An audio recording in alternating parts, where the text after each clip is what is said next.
To provide you with a clear understanding of theoretical and practical aspects of brand management. When you are a franchisor, when you the interest to have a strong brand. What is the interest to get a strong brand? Quality. Well, going to look at the picture. It's written, it's clear. Ah. Ghost. Ghost.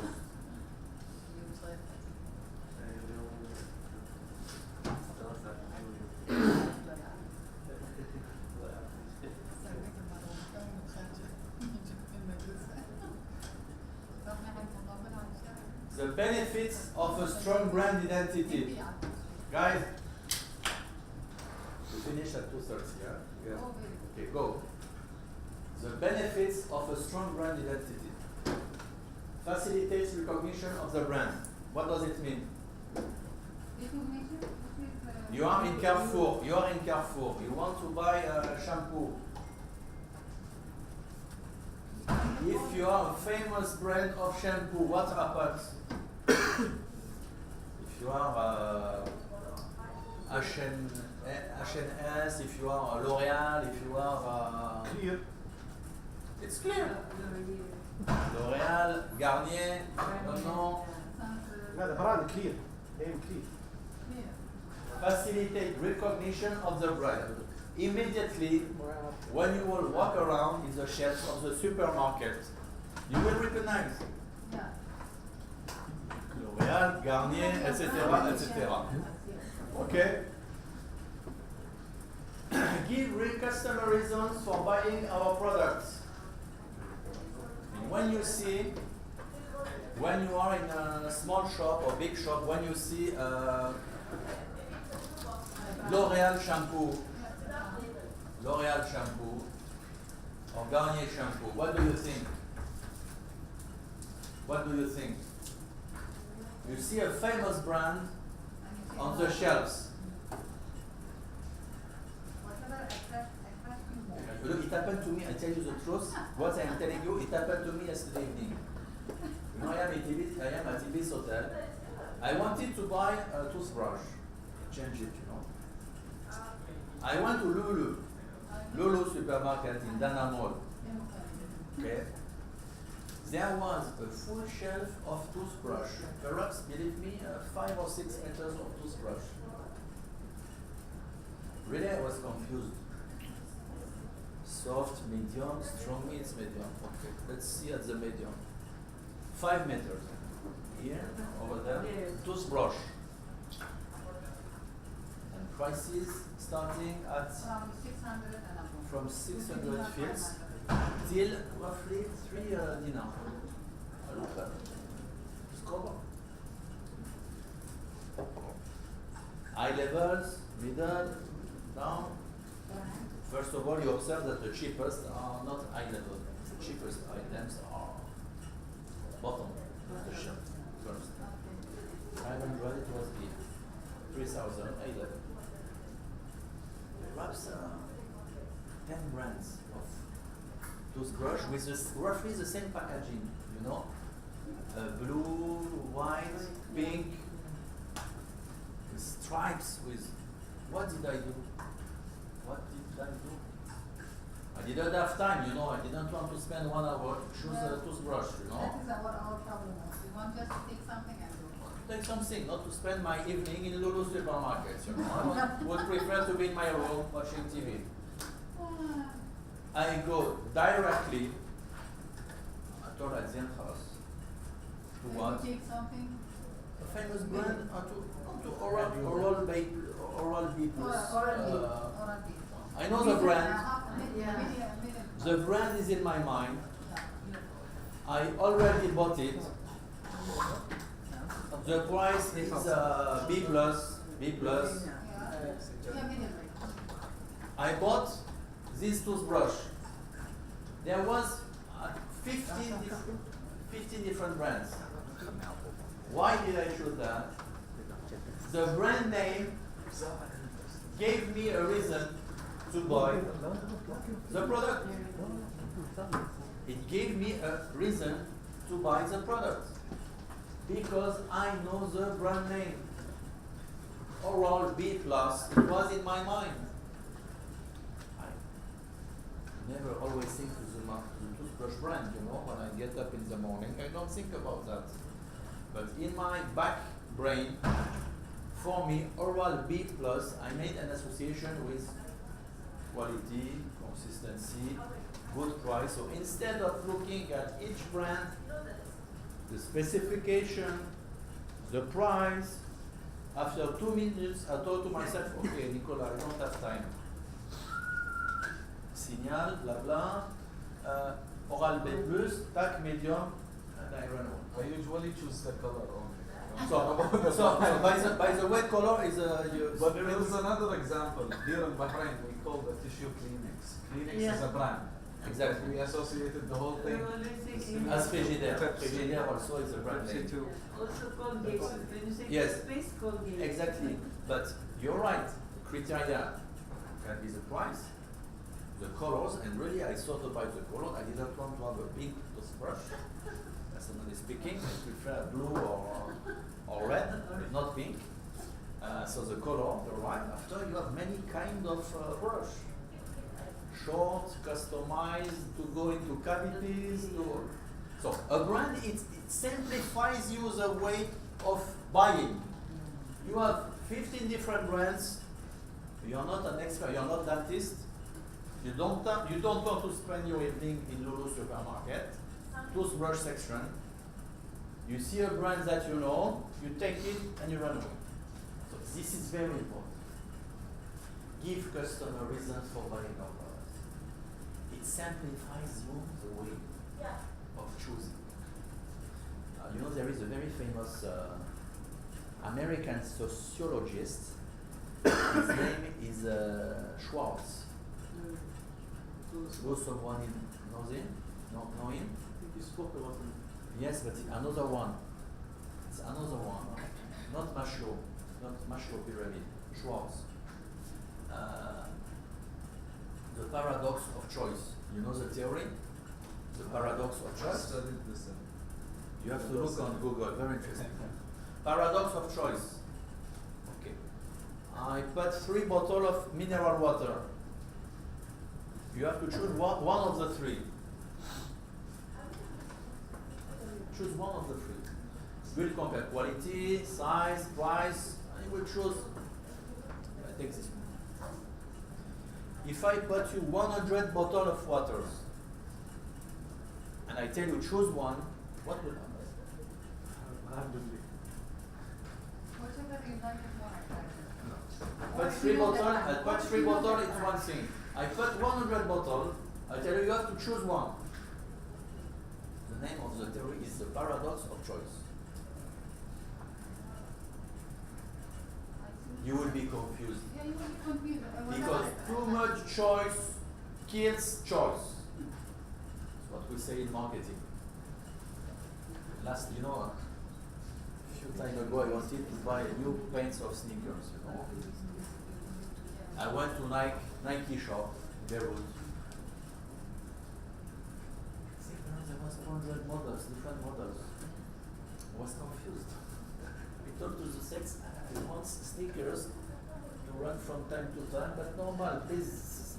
You have a new Luna, Air Max, Air Minus, Air Plus, Air Square, Air Infinity.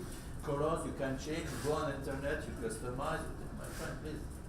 I'm looking for a pair of sneakers to walk and some time to time to run on the corniche.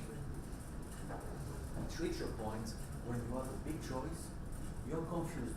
More than that, when you have a big choice, you will buy something by the end, and you will have the impression to have made the wrong choice. Did it happen to you when you're in a restaurant? You have a big menu, very big menu. Indecisive. Big menu, Italian, perhaps sushi, perhaps burgers, big menu. What can you choose and what do you want to choose? Normally you must be confused. What should I choose? American, pasta, shawarma, And you know, when you increase the number of SKUs, when you increase the number of SKUs, it's confusing you. So the brand is a great way to simplify your choice. When you have 15 items, when you see a brand that you know, you will buy it because you already know it, supposedly to be quality assurance, and it will simplify the task of choosing. You see the link with brand. Give customer reason for buying. It gave me, it was Oral B+. It gave me a reason to buy a toothbrush Oral B+, because I know the brand. Perhaps there was a better overall value with another model, and certainly by the way. I didn't want to spend too much time to choose a toothbrush. Please, Oral B+, medium, blue. Okay? So it's very important. A brand is guiding you. Simplifies your choice and your paradox of choice. Allows to charge a price premium. When you are a brand, and it happens certainly with the toothbrush I bought, when you know the brand, when the brand is strong, normally it's more expensive than a brand, Carrefour toothbrush brand. Because Carrefour now they create their own toothbrush. When you have a brand that you remind, which is in your brain, you can be sure that it's more expensive than others. Big brands sell, but big brands, they are nurtured with marketing, and marketing, you pay it, huh? It's not free. Oral B Plus is a well-known brand because they spend millions of dollars in marketing.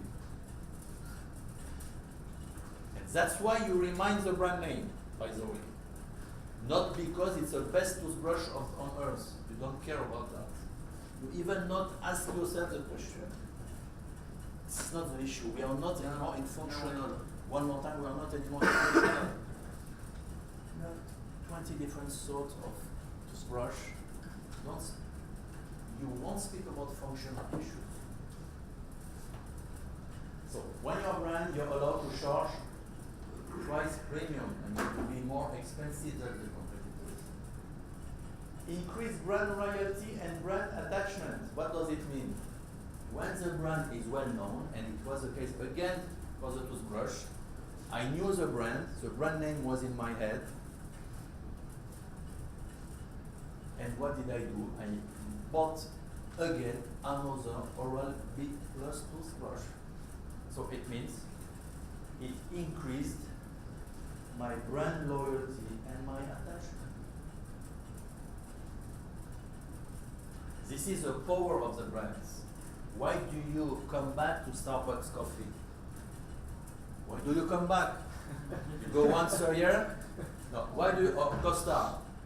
Why do you come back to Costa or to Starbucks? Why? Maybe because they're emotional. They want Do they to distribute it discuss. for free or what? By the way, by the way, Special offers for it's top of mind what we say. I mean, it's in your brain. If you want to go to have a drink, a coffee, in your brain there is Starbucks, and you will, because you love your past experience. You will repeat it. It's everything Yes. from the aesthetic value to the taste to the. Starbucks, we call it, there is a name for all that. What is the name? What you are telling, there is a name. Huh? No, it's not. Is it a status Perception? There is specific expression. To I- summarize what you are telling, there is. It's, I know. It's in 2 words. 2 words. I give you the first word, retail. Second word, Branding? no. Okay, I give you a letter. Of the first word. See, after food, E. So retail, E. You have to fit the other. Not equity, it could have been. Retail experience. Experience. This is the story. You are in Starbucks. Forget the quality of the coffee. Yeah. If you're a coffee lover, don't go to Starbucks. Yeah. But this is not the issue. You don't go to Starbucks to drink a good coffee. This is not the. It's not a good food. This is not the goal. you You can want convince good- yourself. No, if you want good coffee, you go to a coffee with an espresso machine to take ED coffee or Lavazza coffee. I mean, pure espresso, original espresso, as you do in Italy or, Good coffee. you know, or if you like American coffee, they have a legitimacy, okay, in American black coffee, Starbucks, indeed. But if you want to, it happened to me when I am in Starbucks, to order an espresso coffee, and most of the time they are telling me, strange what I will tell you, they are telling me we don't have French gen, I give you a small cup in carton. And you know it's a sin in Europe, to serve an espresso in a carton glass, it's a sin. Go to hell if you do that. In Europe, or in Italy, in France, you go to hell. Drinking espresso is an art. It's in porcelain, has cup. 50 seconds of its expiry. Exactly, you know. So, but anyway, this is not the issue. You go to Starbucks to enjoy a retail experience, irrespective of the quality of the coffee. Again, the functional issue of the brand, you don't care. Don't say that the coffee is not good, but it's normal coffee that you can find everywhere. But you go to Starbucks for all the things which are around coffee, which is different. Why do you go to Starbucks? Give me reasons. Why do you go to Starbucks? Give me reasons. I told him that the coffee tastes the same everywhere you go. Yes. Starbucks coffees. Go to Starbucks, second cup, Costa, bean and caribou. There is also pigs and bean with one coffee bean, coffee tea bean. Gloria Jean, yeah. Yes, Gloria Jeans. Yes, all the brand are in Lebanon. So Is it because of status symbol? yeah, many things. But Starbucks really is very interesting for many reasons. But tell me into detail. Why do you go to Starbucks? You're a Starbucks addict or fan. Explain me. Taste of the coffee. What? For me, the taste of the coffee. No, I don't believe you. I think two things. To me personally, it's some sort of an attachment that I've established Yes. over the years. Interesting. Which brings me to my next point, which is basically my experience with them over a long period of time. Describe me, very interesting, that good people. Which kind of experience? Experience with The Starbucks. service, the ambience of the Okay. place. I buy, you're right. Music. Last day I was in Starbucks Assil in Beirut. There was really a great jazz music. It's always best. It's always best.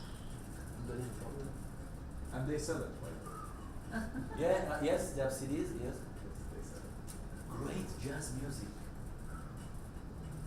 Cup of coffee. Again, you don't care about quality, but what a nice, it was Sunday morning.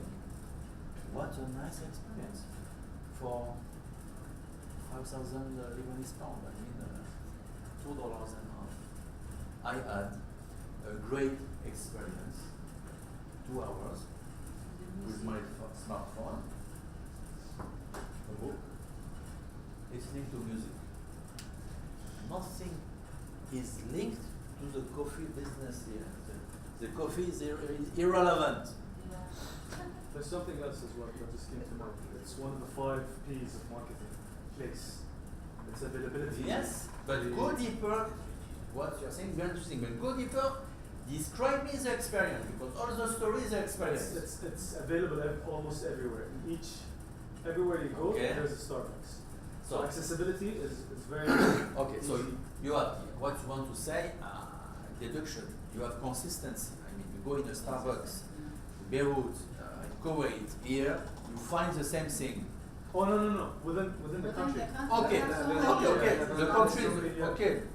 Number of shops. Roughly it will be the same anyway in the region, but I mean, you need good location, you need nice location. And everywhere.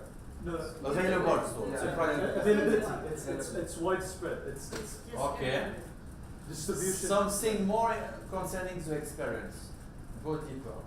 Experience with Starbucks, okay. It's always the Help same. him. Everywhere. Okay, but regarding the experience, I enter into a Starbucks coffee. What happened? This is something, I will tell you something very specific. We can use something very specific. I think, is it The this name man? of the Starbucks? Perhaps it's a part of the story. The name of Starbucks? Yes, because now it became a brand. So Starbucks, you say I was in Starbucks. It's better to say that I was in Nicolas Cafe. Okay, it's The way they it's welcome you. stronger. If you want to impress a woman, you say Starbucks better than Nicolas Cafe. Okay. Yes, it's more It's powerful. it's the little things, as man was about to say. The way they welcome you, I think. They write. No, The no, no, girls no. might know this. They write your name on the Ça, top ça, with, c'est it. with a nice smile or This is something. all the story. And I will conceptualize what you are saying. Concept. Starbucks does not sell coffee. Starbucks does sell recognition. What is recognition? I enter into a Starbucks cafe. I walk around the door. Hi Nicola, how are you? I am Prince. It's my house. I'm well known. The waiter is naming me with my name, is giving me an emotional value. Again, linked with prestige, bien sûr, for sure. Prestige, for sure. There is an emotional value. I enter into a place, hello Nicola, how are you? It's good, it's not, at least it's not negative. Because you're a regular customer and you like to Right. And you feel, as you said, exactly proud, famous here. It's flattering your ego. And this point was studied by marketers. They say that one of the success, the reason of Starbucks is they are selling you, they sell you recognition. So again, nothing to do with coffee. Forget the coffee. Hello, Mr. X. How are you? This is what we call the retail experience. The music, the decor, the chair, the armchair, the way people are treating you and the way people are dealing with you.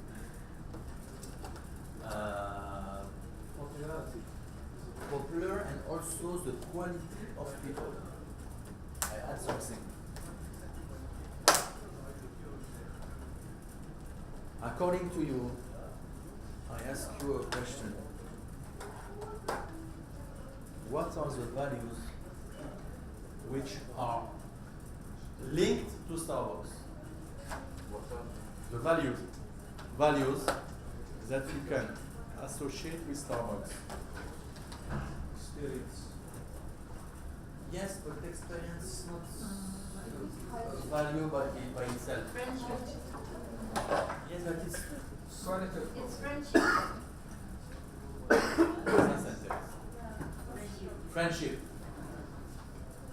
Friendship in Starbucks. Cool place. No? I am in Lebanon. I'm the only American and English. Foreigners. Cool place. Isn't it? Cool place. You come with your laptop, Apple, normally. Install, you take your card, scratch. It's a cool place. You can come in short, in flip-flop. Cool. Cool. Come as you are, you are. Come from the beach, you can go to Starbucks to sit. Cool. So, by saying cool, I wanted you to say, this is, according to me, and it's not the embodiment of the American way of life. Finally. What is Starbucks? Cool atmosphere? Easygoing? Easygoing? Friendship? Razor, I would like to say, white collar. I mean, you don't have workers in Starbucks. You have normally educated people, not CEOs, but I mean even CEOs, even a certain positioning. And poor people, they don't go to a Starbucks, let's be clear. Okay, but there is a certain positioning. I would like to say they play on one thing, value of freedom. This is a small America when you're at Starbucks. You are in a small piece of land of America. If you speak English, it's better, but if you place your order in English, we observe that. Even Lebanese, and so that typically in Starbucks, they place the order in English. Small. You're in American franchise. In English, if you speak, it's better. It's twist, trendy. So, to conclude, all the history, all the brand Starbucks, again, I want you to understand that is not linked at all with coffee. If you are telling me I'm going to Starbucks to drink good coffee, mademoiselle, you lie to yourself. I do for it. And it's not a shame, by the way, I go to Starbucks, I tell you the truth, I go to Starbucks in Place Sassid in Lebanon, very nice area, very nice people, you can see actually very beautiful woman also, tell you the truth. Nice location. Yes, it's nice. But I don't go to Starbucks to drink coffee. I go to Starbucks to have a drink, to send my emails, to browse, to read, to listen to music. Drinking my cup of coffee is the last thing. It's the last thing. Plus, you have, as you said, rightly, you have a gathering phenomenon. I mean, people, they meet in groups, for instance, in Starbucks. Let's meet in Starbucks. You can even have a business meeting in Starbucks. What they gather. So please understand that, again, the difference between functional and emotional and symbolic value. We should have blocked the... Okay, so increase brand loyalty, raise the strategic value versus competitors. Is it easy to fight with Starbucks? To fight, to compete? Not at all. Not at all. It's very difficult to compete with Starbucks. Why? Because all this experience is very difficult to duplicate. Don't forget that Starbucks, they have more than 17,000 outlets in the world. 17,000 outlets. It's not a joke, 17,000. 17,000. So, for sure, the brand is strong. The brand is strong. Last point, gives a global consistency to all marketing and communication actions. I mean, when you are a global brand, when you are a brand, you can unify your marketing. I mean, the way of marketing Starbucks in Bahrain and in Lebanon, I think, is roughly the same. Same thing.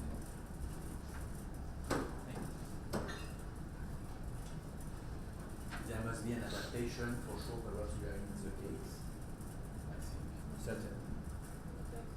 Here's the bakery, small adaptation, I suppose. But the way of marketing the story is the same.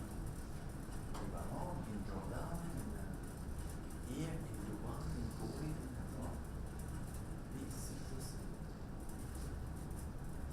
Okay?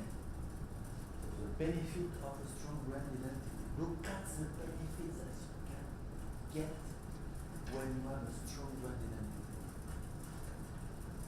Voila, strong brand identity. Look what you can have. Very important.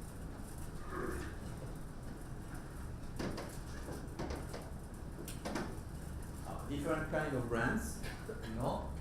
You have the product brand, you know the product brand? Nutella, for instance. Okay? Nutella became a brand, but it's at the same time a product.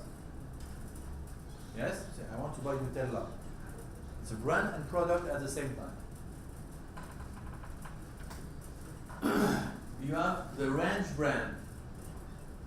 You know, example, Dolce Gabbana and Lancome. I mean, you have brand with many different, Dolce Gabbana, you have many things. You have accessories, you have shoes, you have textile, you have perfume, you have, okay? And you have different products.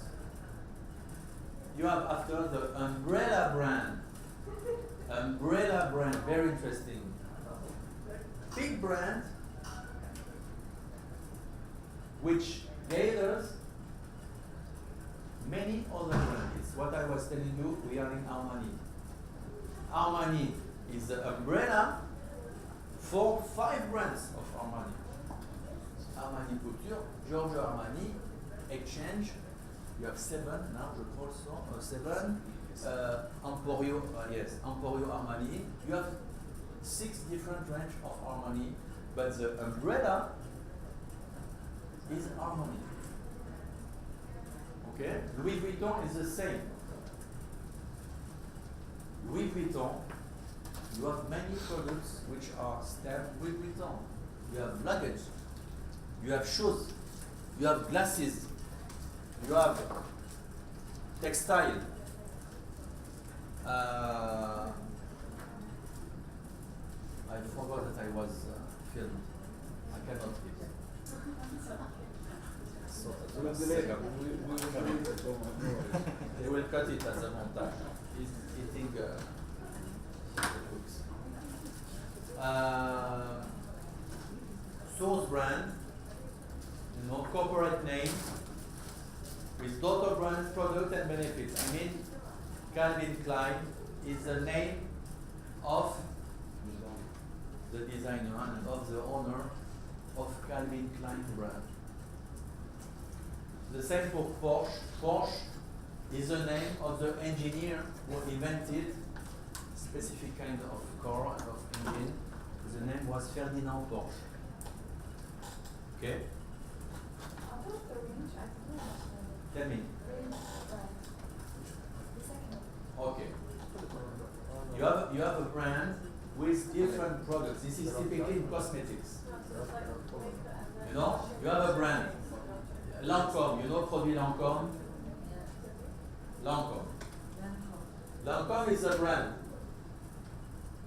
But you have many products depending on Lancome. Lancome, you have many things. You have cream, you have a mask, you have shampoo, you have maquillage, makeup. So, under the name of Lancome, you have many different products, many different brands with a benefit implying and based and applied to different products. Lancome, you have many SKUs in Lancome, many categories of products. Yes, but LV, yes, but LV, look, LV, you know, you have the products which are more important, are coming before the benefits. I mean, LV, they are originally luggage makers, okay? And it's a brand, the luxury brands, which are very oriented on the product. When you buy a luggage, Louis Vuitton, a luggage, that you will pay 10,000 euros, your product is really, really, really the concretization of your brand. And here the product aspect is fundamental. Here it's more the benefit. Benefit here is cosmetic for Lancome. You have many products reaching a benefit. Here the key issue is benefit. Here the key issue is product. This is a product brand base. This is a benefit brand base. Totally different. When you buy a luggage, and you saw Louis Vuitton, they communicate a lot on the way they work and they produce their luggage. You can visit, if you are a big client, you can visit the factory, which is in the suburb of Paris, ici les Moulineaux. They have a factory, and if you are a VIP client, you can visit the factory of Louis Vuitton to see how people they produce, for instance, your luggage or your handbag.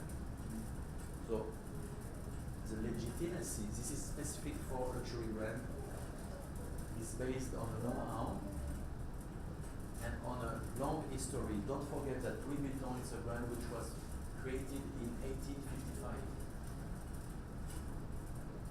So you have a legitimacy when you are Louis Vuitton to say we are producing luggage for 150 years. You have a legitimacy. We do this job for 1 century and a half. Okay, so this is specific for the luxury brands. This issue of history and of Starbucks, for instance, they don't communicate on history because there is no history. You cannot say we are coffee, American coffee seller or coffee shop for 30 years. What does it bring to the brand? Nothing. Don't care. So you can tell me I have 17,000 outlets, okay, it's strong. You say, okay, it must be successful. There is something different because if you have 17,000 outlets, it means there is something different. But to say we are Starbucks since 20 years, it's useless. It's no meaning.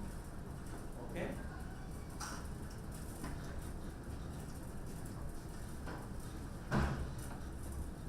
What is a brand?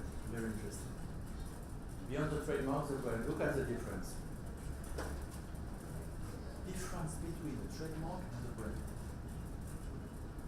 Trademark is a specific descriptor of a product or service. A trademark. Brand is something that customer asks for by name. Coca-Cola is a trademark, right? Provides a brand. Or a brand. Look, let's have a look at all the trademark ensure legal protection. You know, you register your brand here. Meets functional goods but not real emotional expectation. A brand. Trademark, sorry. Meets functional but not real emotional expectation. What does it mean? We spoke about this issue before. Trademark is only focusing on functional, whereas a brand is based on emotional. This is the big difference. You told me Coca-Cola is a trademark. Yes, it's a trademark by law, it's patented.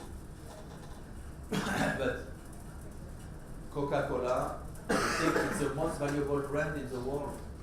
There was a ranking of brand, the equity of Coca-Cola, I think it's $50 billion, something like that. So Coca-Cola, for sure, is trademark, but it's mostly a brand. You dream when you speak about Coca-Cola. Coca-Cola is embodiment of the American dream, as Marlboro, by the way. I will explain you. Someone has a box of Marlboro cigarette with him or not? Marlboro, I don't smoke, huh? No smoke? But not Marlboro. You have Marlboro? Just because I'm coughing. You don't have a box? No, just a box. You see the box, you don't have? You have to.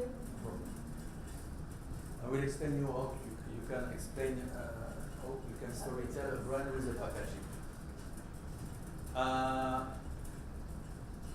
is something which could just as easily be ordered by description, is a label which customers have to look up and not really care about.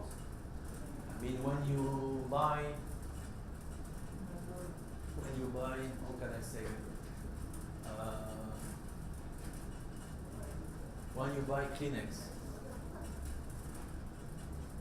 normally what is your involvement when you buy Kleenex? I mean your involvement. If I'm telling you, you have to buy shoes, what is your involvement?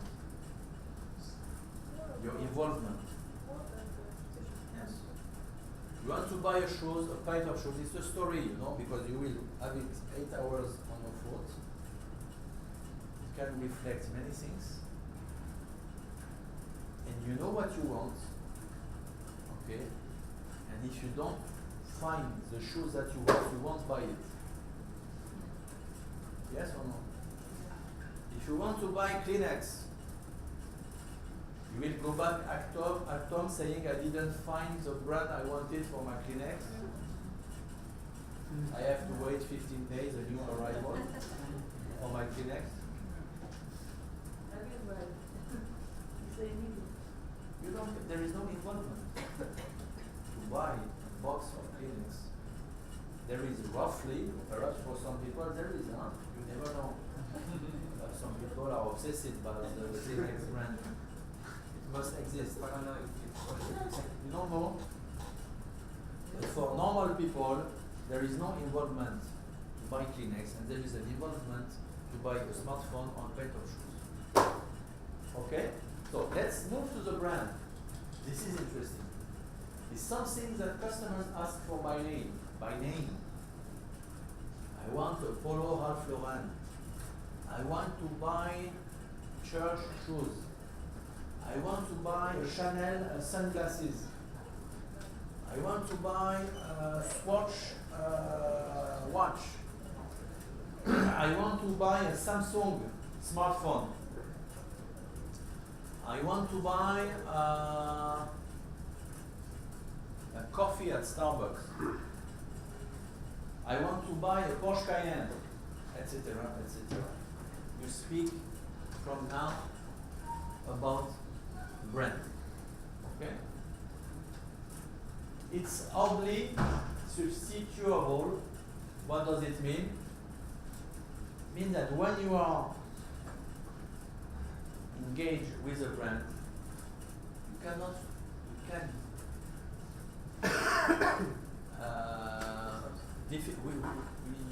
cannot easily replace it. You want a smartphone Samsung. If you want a smartphone Samsung, you don't want an HTC, and you don't want an Apple, and you don't want a Sony. In your mind, nothing will compete with it. Finish. You choose her as you choose your wife. I choose a brand. It's finished. So, it's not easily substitutable.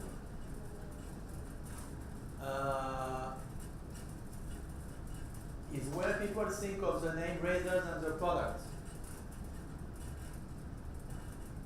Very interesting. Let's come back to the example of Starbucks. Starbucks, you think even unconsciously more to the brand name to the product. Coffee is the last part of the story. Last. The main story is Starbucks. This is the name, the brand name. You are linked to the brand name.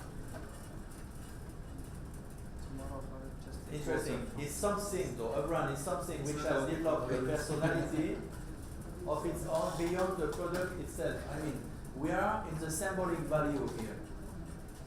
A brand has a personality, as a person. What is a personality? What is a personality? That's That's your projection. The way you project yourself to people. Yes? the idea or the emotion it evokes. Exactly. Again, if you drive a Porsche Cayenne, there is a symbolic value of strength, of power, there are celebrity, of awareness, of success, of wealth. You have values which are attracted by Porsche and other brands. You know, it carries values. Meets functional and emotional expectations. For sure, you have to get and to keep the functional value. If the coffee is undrinkable, there will be a problem. For sure. But as soon as there is consistent, normal quality, I repeat you, functionally it will be 10%, emotionally and regarding the symbolic, it will be 90. It will be 90. I told you the first day, the difference between four-wheel drive Touareg from Volkswagen and Porsche Cayenne, you have in Europe 20,000 euros of difference, but the car are the same. Technically speaking, car are the same. Same chassis, same engine. The only difference is the exterior appearance, exterior look, and the brand. The car are the same. They are even gathered same category. But there is 20,000 euros difference. So the price of a car, 20,000 euros, you can buy another car. Two cars. You know?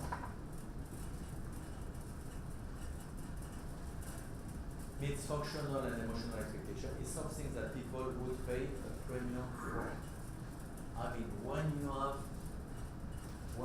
attracted by the brand, okay, you are ready. It's exactly what I was telling to you. You are ready to pay 20,000 more euros to get the brand name. So you tell me it's expensive, for a brand name. 20,000, but 20,000 euros instead of having written Touareg and Volkswagen, you would have written Porsche Cayenne. It's not the same name, not the same values, not the same emotional, not the same symbolic, and you will pay it for that. Don't think it's free. You want a symbolic value of wealth, of success, of power, of elegance. Brands, they always provide you what you want, no problem. But you have to pay.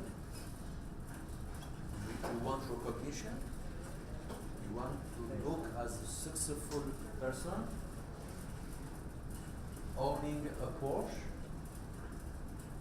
Okay, you will pay 20,000 more than if you have a Ferrari. And you will pay for the brand name and the content of the brand name. Not because the seat is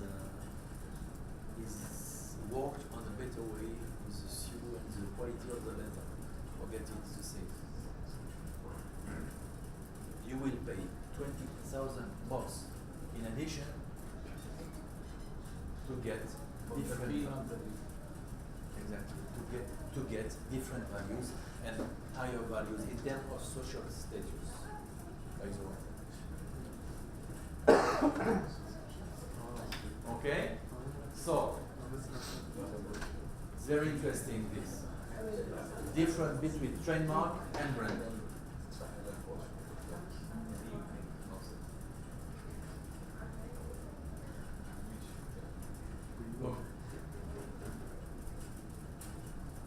From a product plus approach to a branding approach.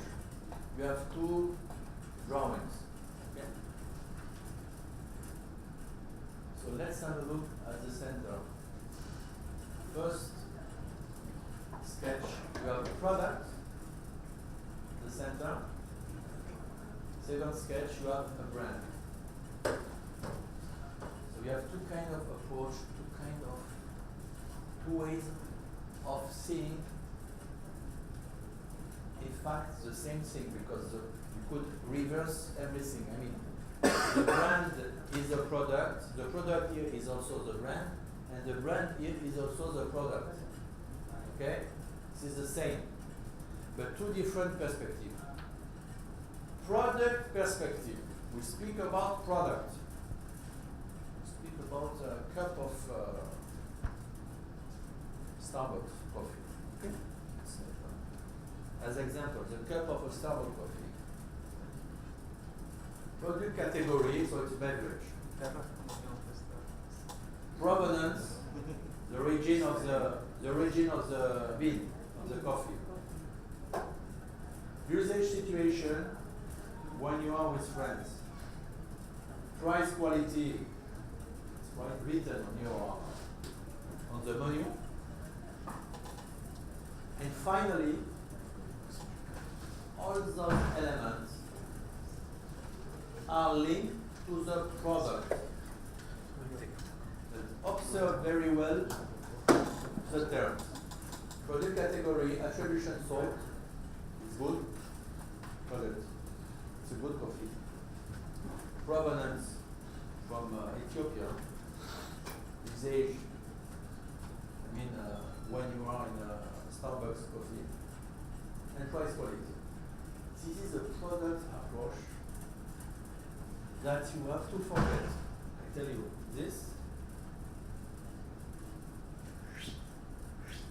you forget, it's finished. This is the approach people had 30 years ago. Finished. No more product plus approach. Now, what you have? You have a brand approach.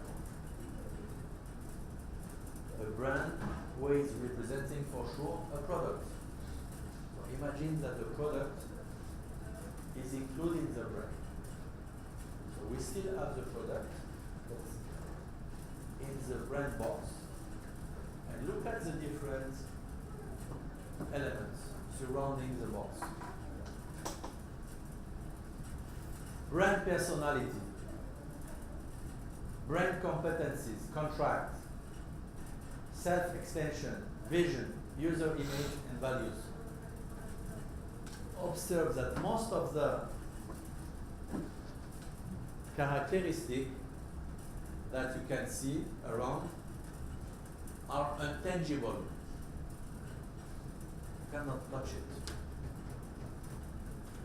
What is a brand competence? You can touch a brand competence.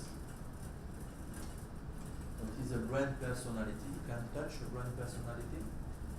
It's intangible. Self-extension, vision. You can touch vision, something concrete, a vision. No. User image, intangible. And values, intangible. So we move to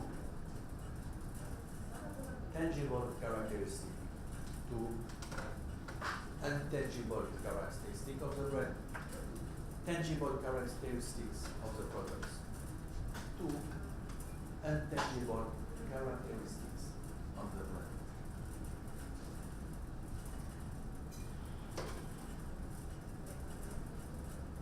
Question: what is a contract? What's the word contract doing here?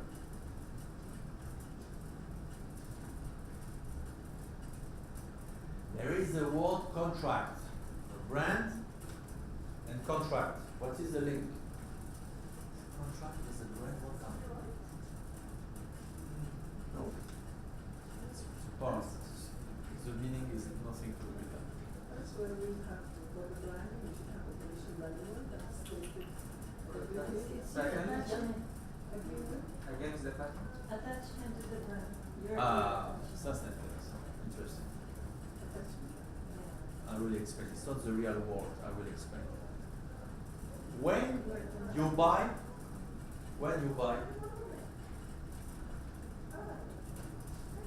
Porsche Cayenne. When you buy a Porsche Cayenne, Do you know? Yes, but I have the mic here, so not easy. When you buy a car, you buy a Porsche Cayenne. Do you know that you are contracting with the brand? On which way you are contracting with the brand? Explain me. Spare parts. You are buying the It's right, but it's not the meaning. Upstream. You buy a car. What is the contract? You buy a Porsche Cayenne. What is in your mind, except the fact of paying? Okay. Legal point of view. Have acceptance for it. You buy the car, you make your TT, your check, whatever, you pay your car. Done. This is legal and commercial. What is the kind of contract that you have, not on a legal point of view? Do you have an agreement with the brand? A link? Expectation that you will Ah. the customer, you will. What are your expectations? You are buying a Porsche Cayenne. What are your expectations? Good quality car will not be breakdown. Yes. A durable car, good performance. I wanted to say, when you enter into an agreement with a buy a car, you buy a Porsche Cayenne. Unofficially, I mean in your mind, you enter into an agreement with the brand, with two parties, you and the brand. What are you waiting for the brand? I'm waiting for the car to be to the level that I have expected. Exactly. This is very important. You buy a car 60,000 euro, except the fact of paying. In your mind, You see your money. you hope that your car won't be broke 2 days after buying it. You hope that you won't pass your weekends to the garage for maintenance. You hope that your car is a heavy, heavy duty car. You hope that your car will last a lot, etc., etc. So you enter into an agreement of trust. I bought the car, I paid it, and I believe in the brand as I believe in a partner. I taste and I enter into an agreement with the brand. With the brand. I will show you the step. And then you have an assurance. You're assured with a good quality.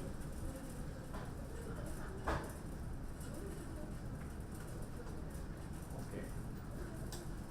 Look, this is the brand's narrative. You have a contract. You have a contract with the customer. Okay? You are a brand. What is your mission? Contract with customers. Okay? And you have to realize and to accomplish a mission for your customer. As Ali said, you buy a car, a Porsche, you are as customer expected not to have mechanical problem with the car. If you buy a car 60,000 euros, you can hope that you won't face any technical problem. This is a commitment of the brand. Commitment. Why? Buy a Porsche to have mechanical problems? No. There is a commitment. I'm paying the premium not to have these problems. Exactly. I pay more, but on the other side, you guarantee me that I won't face any mechanical problem with my car. This is a contract, and this is a mission for the brand. I buy a Polo Lacoste. What is a contract? What is a contract? You buy a Polo Lacoste. A Polo Lacoste. What is the contract?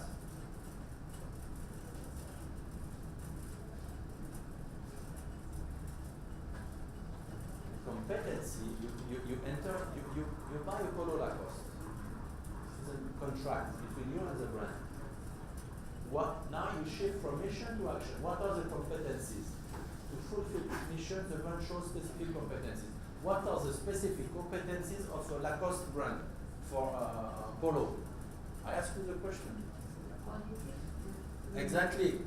You can't say that if you buy a Polo Lacoste, the specific competencies of Lacoste, you will buy your Polo today, and after 5 years, it will be the same. Same colors, same size, same look. This is the specific competencies of Lacoste. You buy a Polo, you pay it $100, but after 3 years or 4 years, it's still in your cupboard.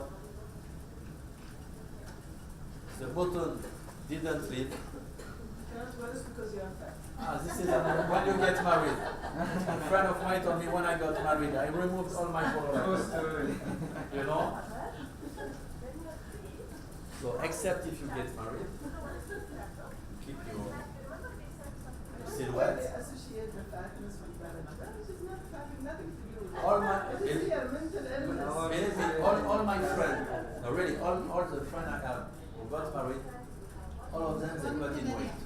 Yeah. So the mission, look very interesting. The mission shows specific competencies. Let's go to the performance of the brand, the moment of truth. What is the moment of truth? When you buy something. You buy it. I got, yes, but more than buy. I buy a Polo Lacoste. And you use it. Experience. I use it, and what happens?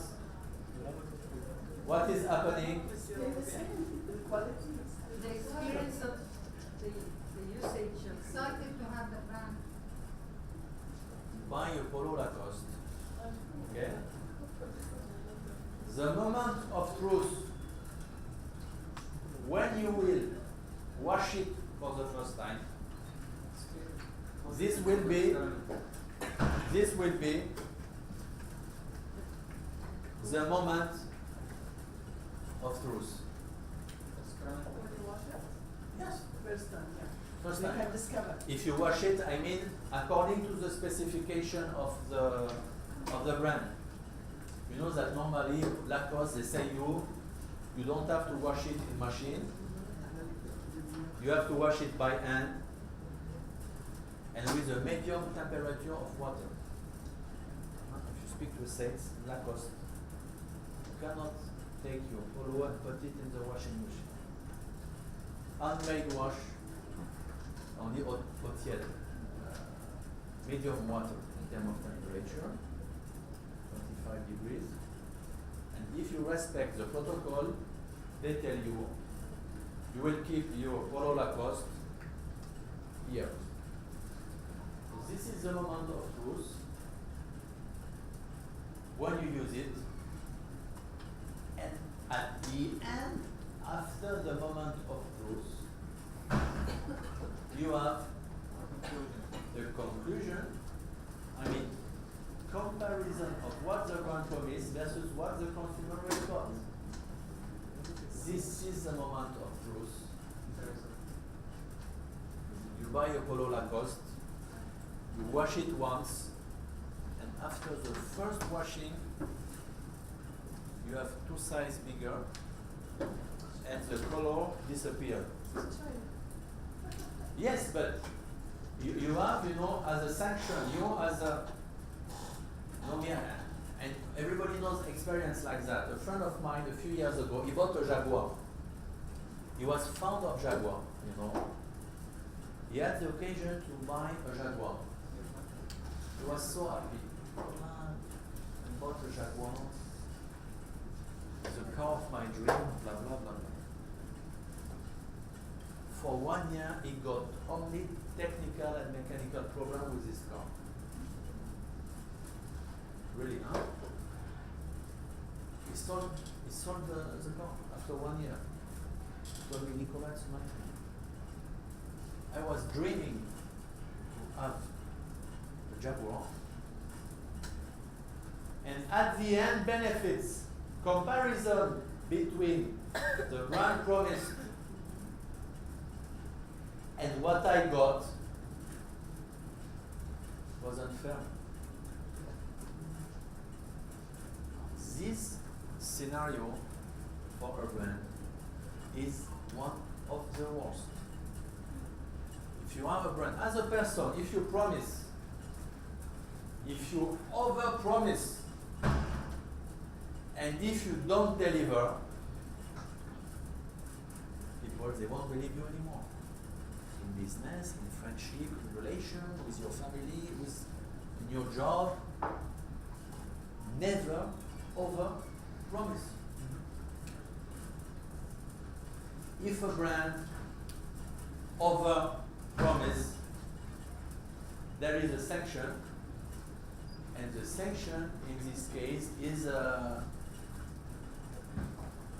by the way, it happened to me once. I bought a scarf in Milano airport a few years ago, a George Armani scarf.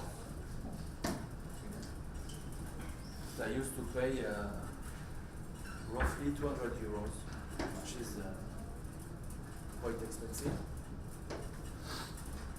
It was in November. In January, there was a lot of little ball of cottons on all the scarves. 2 months after.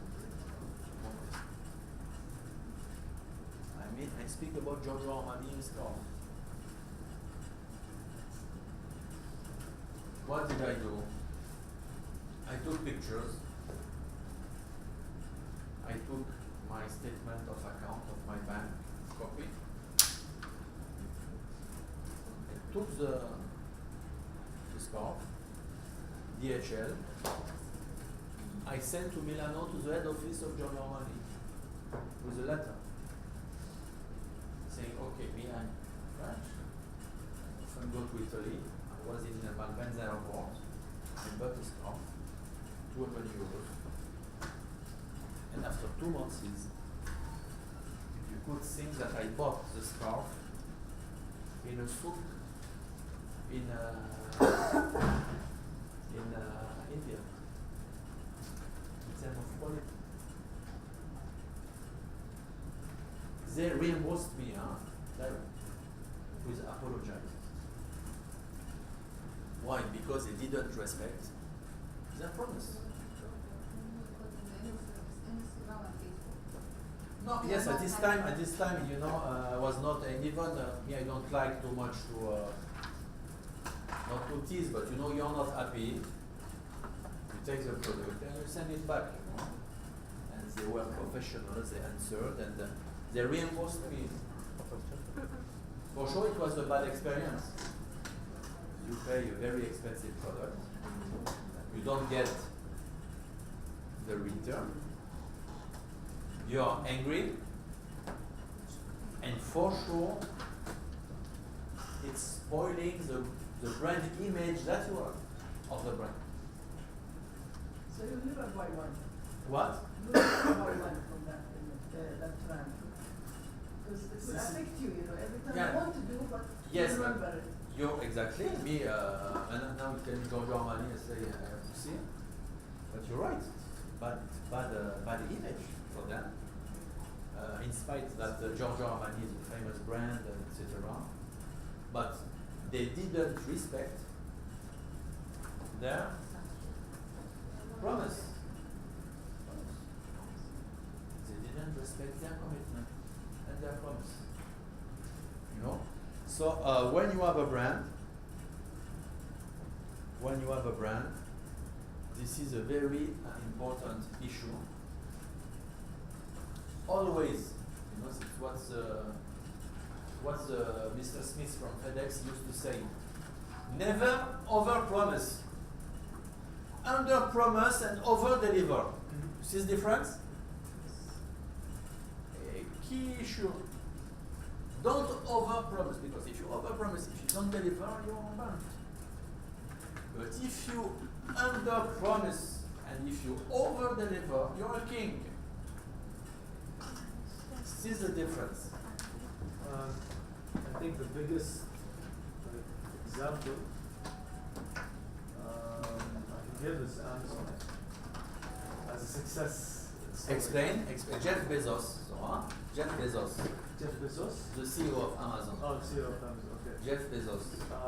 Yeah, when you order something from Amazon, they tell you the expected date of arrival Yes. is from this date to this date. Sometimes they even go between that range. The item gets delivered before that. So that's the under promising and over delivering that you speak of. I think that's a testimony For to sure. For sure. And perhaps it's done on purpose, by the way. Perhaps it's marketing. I think it is, but it's very clever. Perhaps it's marketing. Whether it's intentional or unintentional. I think at this step, everything is intentional. When you are Amazon, this is done on purpose, according to me. I'm not the expert in e-business, but it's a great marketing. I ordered to Amazon. They told me 48 hours. I got it after 24 hours. About values. You told me a very interesting word, tradition. I think this is directly linked to traditions. So traditions meaning culture. Culture meaning identity. Tradition, culture, identity. It's the same. Just through one word. I mean, kahwaji, in your mind, and you are telling me that now, you are telling me that. You make directly, you told me, it's traditional, we know that. So you make an association between a brand name, which by the way I think is well chosen, because you made the association directly. Mais Nicolas, here there is specific meaning, we know what tradition, culture, and it's a ceremony, it's a happiness linked with family, blah, blah, blah, blah. So this is the emotional part I am speaking about. This is the story of Kahwaji. Your coffee is good. Okay, I suppose it's good, your coffee. But this is not the story. This is the story. The emotional impact, firstly through the brand name, but after through many things. You have marketing, you have a story, you have a storytelling. I will explain you after. But the déclic, I mean the sparkle, is the brand name, which automatically, I saw your reaction, has a meaning. You told me, family, happiness, geza, tradition, we know, notion of know-how also. Kahwaji is a man who used to make coffee. So assumption is professional, no, it's his job. It's professional, no? Kahwaji. Not shawarmanji, not shawarma. Kahwaji, coffee. So he's professional. His brand name means I am the professional of coffee. So you make the association. So this is It's catchy as well. Yeah. catchy, yes. There is one example of Johnson & Johnson when they had an advertising about a mother and a child. Yes, in which field? So in our family, because my mom, her favorite is my elder sister. So every time we say, okay, when we tell her name, it says, okay, Johnson & Johnson. So every time we see, my mom is telling about my sister, eldest, we always say, okay, because Johnson & Johnson. If we see them together talking, oh, come on, they are the Johnsons and Johnsons. Yeah, yes, you have some The brands. brand is there. The brand enter into your life. The brand enters into your life. Another example for a startup in Germany, a watchmaking company just started up. They've associated their brand with one of the autism funds. Okay. Mika Boys. The brand equity rose up more than 20% after launching their watches. And it's a really startup thing. Another thing, the Apple associated with the red color accessories. that anybody who purchased the red color covers or whatever it was, the money of this goes to a donation for cancer. A lot of examples when it comes to emotional branding. Symbolic, you have Rolex and their famous golf players. These are the Rolex ambassadors. Exactly. Which I wanted to tackle this issue. You're right.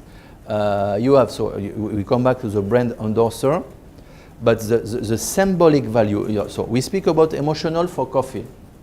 Okay. I think we are typically in emotional relation. You speak about a Rolex, which cost 25,000 bucks. It's linked to something else. It can be linked to tradition, by the way, to know-how, to history, to legitimacy, but in this case, it will be linked to richness, to wealth, to social status. Okay. I mean, when you have a Rolex at your wrist, normally, you can tell me I love watches, okay, which is also can be a hobby to love watches. You can collect watches, but typical items such as cars, watches, sometimes glasses, with a high involvement. I will explain you what is it exactly. There is what we call in marketing, in brand management, involvement. I mean, I don't have the same involvement to buy a pen, okay, than to buy a smartphone. The involvement, I mean, my brain is not involved on the same way. I mean, I can buy any pen to write on the flip chart. I don't care about the brand. There is no involvement to choose a pen to write on the flip chart. Whereas there is an involvement if I want to buy my smartphone. This is a high involvement. The smartphone is a reflex of my personality, which implies a high involvement. And look at around you, when you buy a smartphone, I've never seen people hesitating by buying a smartphone in terms of brand. I've never seen people, I'm hesitating between Samsung and Apple. There is a high involvement. You know what you want. You will either Apple or Samsung or HTC or whatsoever. High involvement. This machine will be always close to you, in front of people. Everybody will see it. It will become a part of you. You remember the last campaign of Samsung? You remember the slogan? The last slogan of Samsung regarding Samsung Galaxy S5, I think, or S4. What is the slogan? Change your life. No. I see it every day, but The next is now, I think. No. It's much more stronger. Something related to future. No. It was in Lebanon, by the way, but I think it must be here also. Huh? You don't remember? Samsung Galaxy S3, S4. Now it's S4. Now it's S6. Now it's the S5. Huh? You have the S5 now. Or S6. Okay. What was the slogan? Yes, voilà, c'était ça. C'était ça. And when I saw the ad in Beirut, What is for? S4? Life S4, Life Companion, Life Companion, I agree. Life Companion. Believe me, I was shocked when I read the ad the first time. I was in Lebanon, in Solidaire. There was a billboard, you know, Samsung S4, your life companion. So, it is a link. Your life companion, but I have a wife, I have a husband, I have children. No, forget your wife. throw your wife, throw your children, buy a Samsung. He will always agree with you. No fighting, no divorce. He always say yes. You see the strengths? Samsung, through these slogans, they wanted to personify an item. To personify. They use the vocabulary for an item, a vocabulary which is normally used for a person. For the S6, it is next is now. Yeah. Yes, my life companion. It's the S4. Because for me, life companion is the strongest. I mean, in terms, by the way, of exactly in terms of emotional and aesthetic and symbolic. Your life companion. They don't tell you that Samsung Galaxy S4 is the best smartphone ever. No. They don't tell you have a very good resolution on the screen and the sound is very good. Forget the functional issues. You suppose when you will buy a smartphone at $800, you suppose that you have a good connection and good resolution and a good sound, at least when you pay $800, you know. But my life companion means it's a symbolic. It's equivalent of a physical person always with you. So you see the strength of this function. So we speak about, in luxury it's typical, as we say, Rolex linked with the golf players. Golf players are the most paid sportives in the world, as you know. You have F1 pilots and golf players, which are who are the most paid. So linked to wealth, to social status, okay? Cars for sure, as I told you 2 days ago, if you have a Mercedes, it means you're a successful person. If you have a Porsche Cayenne, it means you are a very successful person, you know? It's symbolic value. The car is typically a symbolic value. I mean, specifically, really in the Middle East and GCC. There is a big symbolic value for the car in this area. Even in Lebanon, in Lebanon, the car is very important. Very important. It's the brand name of your car. Okay? So you have functional, emotional, and you have what we call added value generated by the brand. 2 ways, communication and innovation. So innovation in technical products, you can see it, okay? Even in Nike, you have innovation in Nike products. Communication. Phil Knight was the first, for instance, to use Sportive as brand endorser. You know the famous basketball players. What's his name? Old one, Michael Jordan. Phil Knight was the first, as the CEO of Nike, to use a famous Sportive as Michael Jordan to endorse the brand. He was thinking about that, telling, okay, why should I say me, myself, Phil Knight, Nike are the best sneakers? Let's ask the question to a very famous guy with a big awareness in his field, in sports, in basketball. It will be stronger, and indeed it is stronger. When Michael Jordan is telling you, I love Nike and Nike is the best brand, it is stronger, merci, than if Phil Knight is saying that. Phil Knight, the CEO of Nike, can say, I produce the best sneakers in the world. Okay. If it is Michael Jordan, it's stronger. Yes, why? Why it's stronger? He's experiencing the product. Yes, he's legitimate. He's a user. User, and more than that, you can be a user, but they won't interview you. He's legitimate and considered as one of the best. You told me he's expert, yes, but more than expert.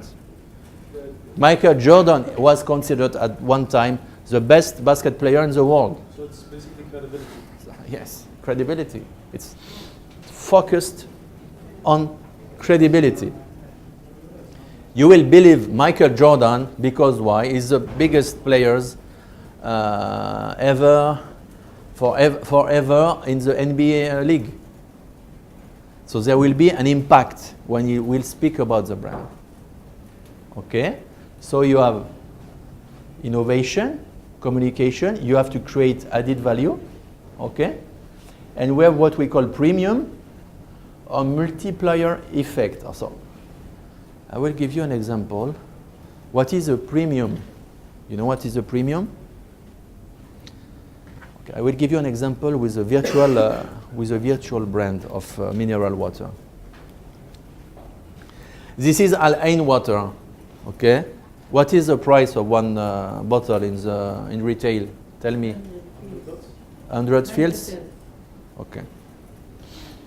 Imagine you have beside another bottle of water. I don't have it for sure. With Evian. You know Evian?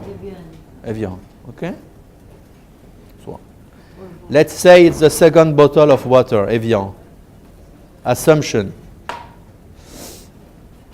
The bottle of water of Evian, for sure, costs 5 times the price of Al Ain water.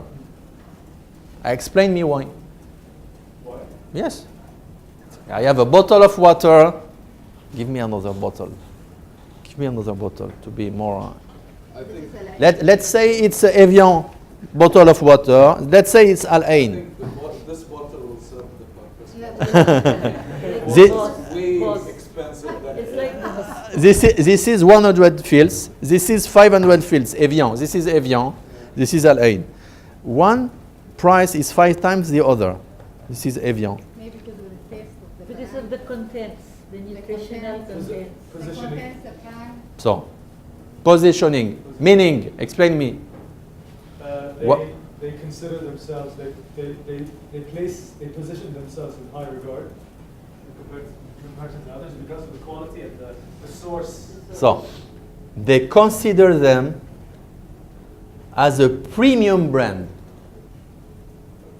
I mean, if you go into mineral waters, you have thousands of brands now, which, by the way, are bought back by Nestle Waters because they bought back all the waters brands. Evian, they consider themselves as a premium brand, meaning highest positioning of mineral water. From the French Alps. French Alps. Little processing and They say that the water has 7,000 years old because it's coming from the mountain with the big piece of glasses, you know, that you have on the mountain, the ice, you know. The water, yes, I don't know the name in English, you know, the big piece of ices on mountains. glaciers, I think. Glaciers, yes, not snow, huh? Glaciers. Yeah. The water is coming from the bottom of the glaciers, and they are telling you this water, she takes minerals by pouring on the stones, on the rocks. They have specific properties, and this water is 7,000 years old. Come from the glaciers on the bottom. They consider themselves as a premium. I mean, they consider themselves as a luxury brand, as a premium on their segment, and for this reason, they spend a lot of money in communication. Tell me about innovation regarding mineral waters.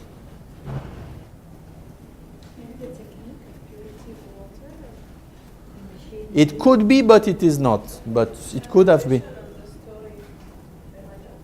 On the? Yes, nice story, you're right, there is a story. When you read Evian, there is a story, glaciers, old water coming from very old time, mineralization, etc. But something more in innovation that you saw? What's that process called? Desalinization? Reverse It doesn't osmosis. require that It's much. reverse osmosis, something like that. Analyze in which term you mean? You know, like how most waters, like they do the desalinization. Ah, process? mineralization. We have minerals inside. Oh no, the sodium salt. Like, Ah, le sel, oui, sodium. yeah, I don't think they go through that a lot because it's, No, because it's technical. Forget it. yeah. Good remark. You don't have to be too much technical because finally, me, I want to buy water. Calcium, sodium, potassium, blah blah. You don't have to be too much technical because I'm not doctor, I'm not engineer in agronomy. But there is a premium. They consider them as leaders, luxury brand for mineral water. So they estimate that they are legitimate to sell their bottle of water 5 times the price than Al-Ain. They consider. I will explain you what is the brand positioning. They want to position Evian water as the top. Evian water is here. Al-Ain is here. Because Evian water is here, I price 5 times. Innovation. You told me that innovation regarding the story I buy. Maybe because it's limited in nature. No. I think we'll pass away convincing people, but there was an innovation on packaging. Did you see how they designed their bottle, Yes. Evian? Yes. They created wonderful design. It's unique, definitely. Have you ever seen, I don't speak about the small bottle of Evian in plastic. They created specific bottle in glass with design, with mountains design on the water. Look, quality, to be frank with you, again, I'm not an agricultural engineer, but I'm sure that Al-Ain water is perhaps as good, I mean technically, I mean in terms of ingredients, as Evian. Okay, you know that water has a different taste, huh? You have taste in water. You have taste. The taste is different, huh? Yeah. Because the water will pour into rocks, into sand, from the ground. You have many things, but still, I think that Al-Ain is a good water. No? It's good water. It doesn't poison you when you drink. But the big issue, Abdallah, if you want to become rich, you will listen now. This is a premium. How can you sell your coffee more expensive than your competitors, but with legitimacy? I mean, if you choose this strategy, because it's corporate strategy, you can tell me, I want to say mass market. Okay. If perhaps in your future you want to create a range of products, I mean a range. You have normal kahwaji coffee, and you want to create premium kahwaji coffee, specific coffee, that you will sell 5 times, I mean, as example, the price of your normal coffee. What will you have to do? I think the pricing strategy also has a role. Yes, but Khaled, you're right. But the issue is pricing, yes. But as a role, yes. But it's justified. You have to use a pricing strategy as soon as it's justified. Evian, they price 5 times Al-Ain. But they justify. The issue is, are you able to justify? Sometimes you. This is the issue. Sometimes you're not. Yes, because, if you're. because it's like the brand, the manufacturer, or whoever it is, they're so confident in their product that they're not willing to compromise. By the way, it's mine or not? This guy, I want one. No. Because I'm so talking.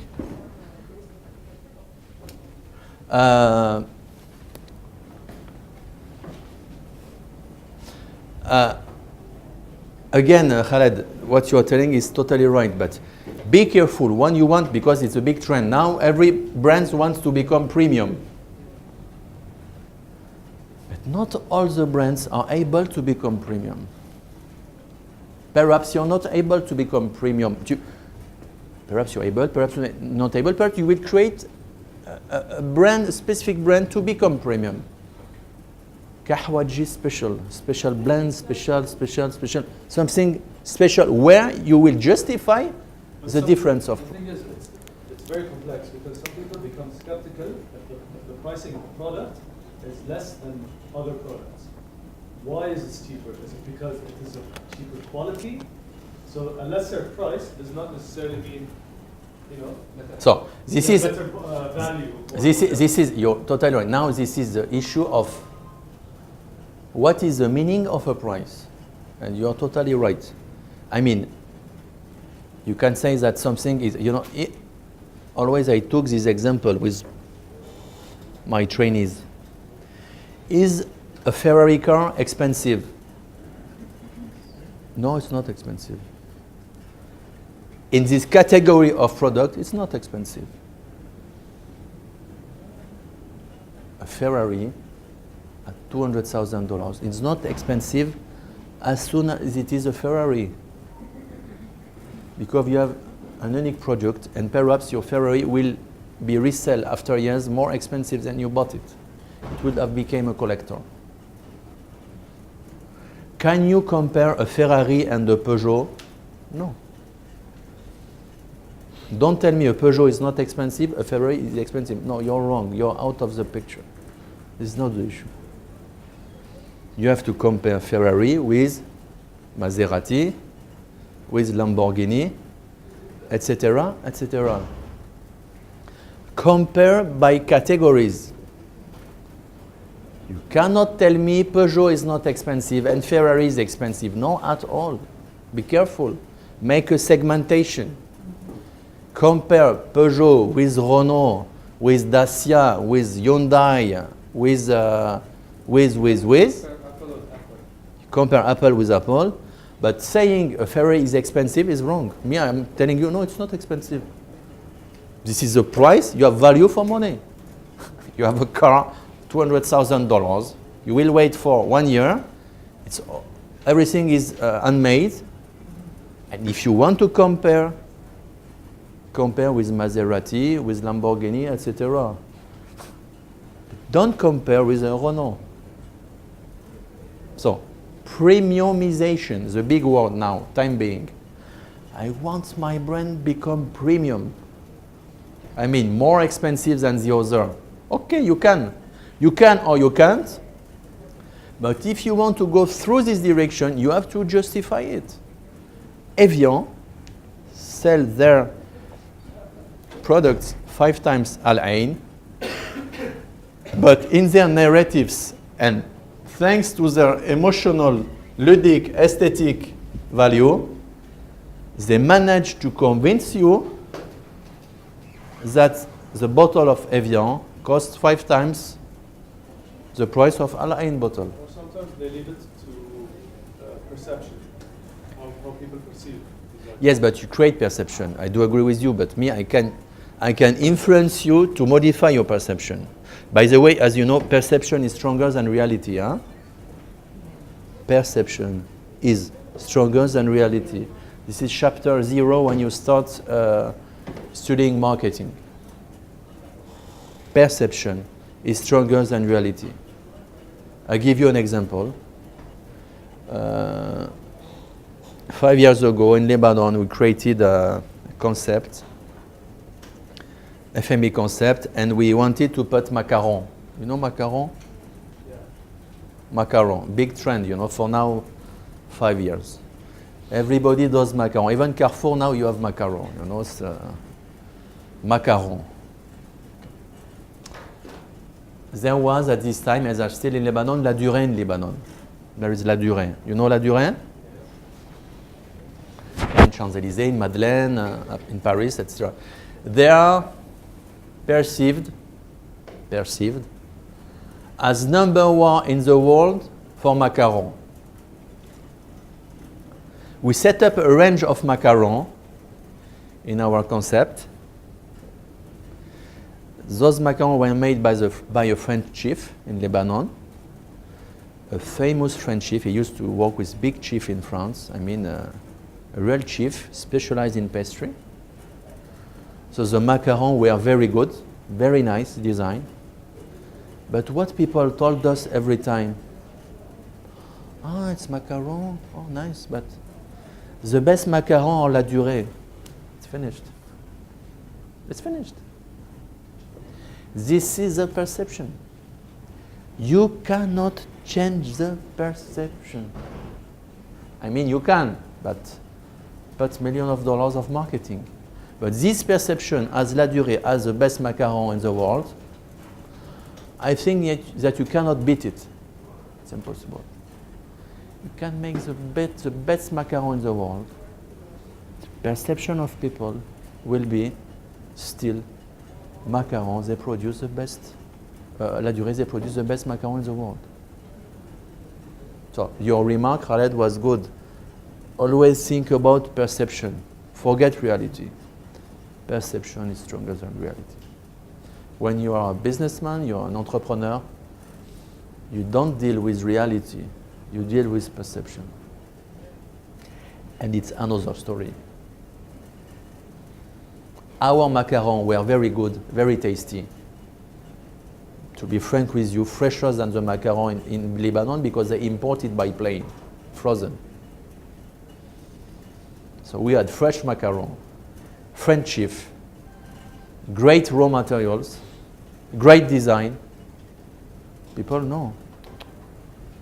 We buy always La Durée macaron. Finished. Finished. So you have to work on this point, very hard when you have a brand. Any questions? Any questions? How do you discuss about the financing cycle? The financing cycle, I mean, to create premium, you need money. So when you sell a bottle of water 5 times the price with your margin, you will innovate more and you will communicate more. You understand, Abdallah? When you're a premium brand, you sell your bottles of Evian 5 times the price of Al Ain. The difference that you take, it's not in your pocket to travel to Saint-Tropez. You have to reuse this part of benefit and to put it in what? Into innovation and into communication. Because to be Evian, you have to advertise your brand worldwide. It costs a lot to be a premium brand.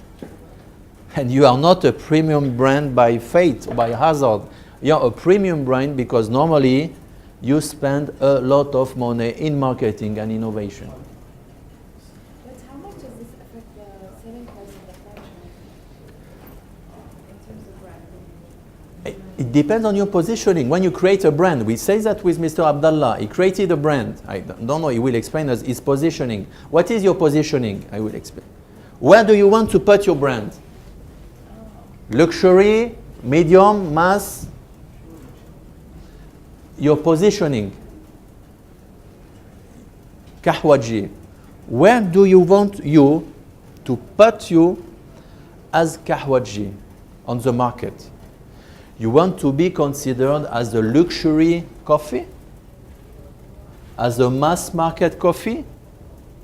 As a low-cost coffee? What is your positioning? Well, Fakhm. No, I ask you a question because you have different strategy. How do you want to be perceived?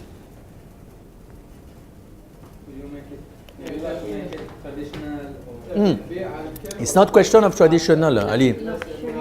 It's not question of traditional. It's how do you want, Abdallah? You want to be the Mercedes of coffee or the Peugeot of coffee? I don't know. No, I don't know. Positioning. You want to be considered as the first brand, the most prestigious brand in Kuwait? What do you want to do with your brand? Where do you want to bring it? Okay, I understand, but I think I can't now answer this question because I want. Yes, but you have to answer. You have to ask you this question, Abdullah. It's very important. Where do you want to put your brand? Based on your answer, I will directly because I see that. Maybe you go back to the stakeholders. If you This is it. Okay, let's be very concentrated, please. This is also one slide that you have to remind. This is this slide. Triangle. When you have a brand, triangle. Brand identity, brand image, brand positioning. You have to know that by heart. Khalas. By heart. Put it in your mind. By heart, Abdullah. What is brand identity? More than that. I explained you the first day. It stands for what it symbolizes. Values, content, expression. I will explain you after. The identity. You have an ID? An ID. What is written on your ID? Abdullah, your ID. Your Kuwaiti ID. What's written on it? My name. Yeah? What else? Age. What else? No, qualification. Your job? No? Job, your age? 8? Blood group? Interests. Nationality? Sex also? Male, female? For a brand, I will show you an example for Samsung. You have to do exactly the same. You have a brand, Abdullah, Kahwaji, you have to make an ID of your brand. An ID. An ID.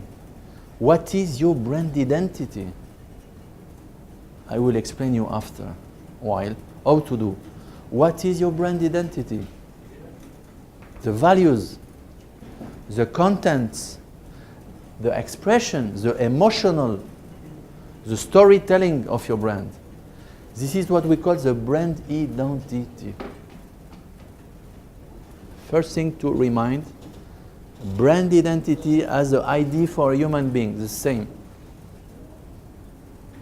Brand identity. Secondly, brand image. What is a brand image? What are you to people? How do they look at you? Exactly. Brand image, how the brand is perceived by people.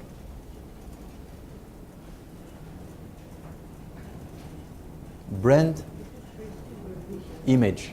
Is it perceived or visualized? Same. Perceived not by with your eyes. With your eyes, okay, but in terms of value. Your mind. If I tell you Porsche, if I tell you Carrefour, if I tell you Evian, if I tell you Lulu, if I tell you Ibis Hotel, what is your image of this brand? Good image, bad image, no idea.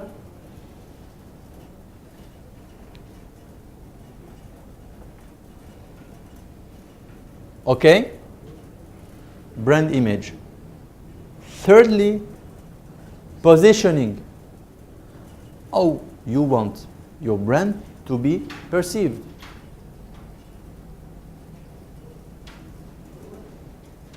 This is another story. This is the question I was asking to Abdullah. Where do you want to be positioned? You want to be considered as a premium coffee brand in Kuwait? Exclusive? You want considered to a mass market brand? By the way, there is perhaps more money to make being a mass market than a luxury, that unique. By the way, you can do both also. You see that now all the coffee makers, they have many ranges. You can have normal coffee and premium coffee. I know you have many kind of coffee or just one kind? Many kinds. I have. In terms of quality, I don't speak about description of the products. In terms of quality, I mean, you can tell me I have A plus beans and I have C beans. Yeah, you mean Quality wise. Quality I have. Okay. Yeah. First quality for the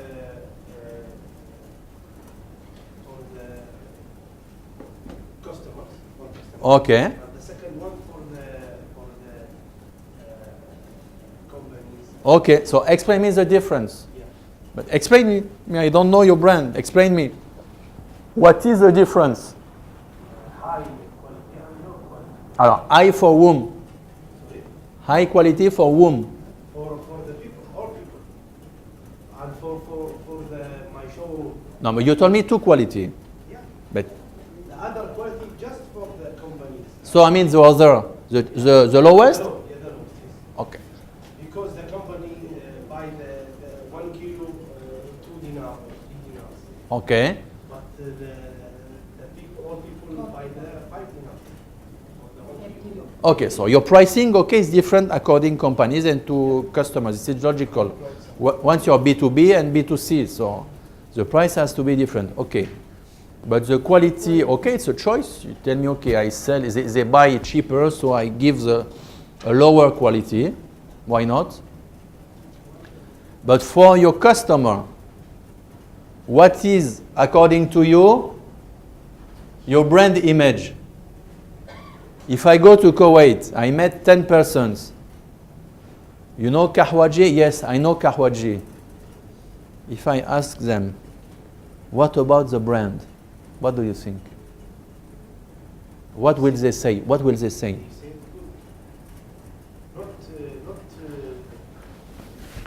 Not the people say good for me, but for my clients and my work, all good. Good in terms of what? Good material, and good quality. Okay, Yeah. good quality. And all of the people say it is like a Bedawi. It's other brand.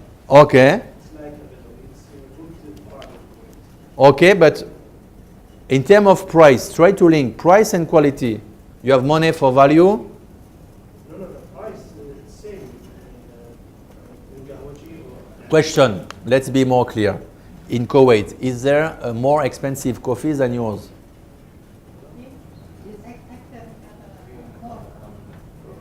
Same prices, they have 5 dinar per kilo is the maximum.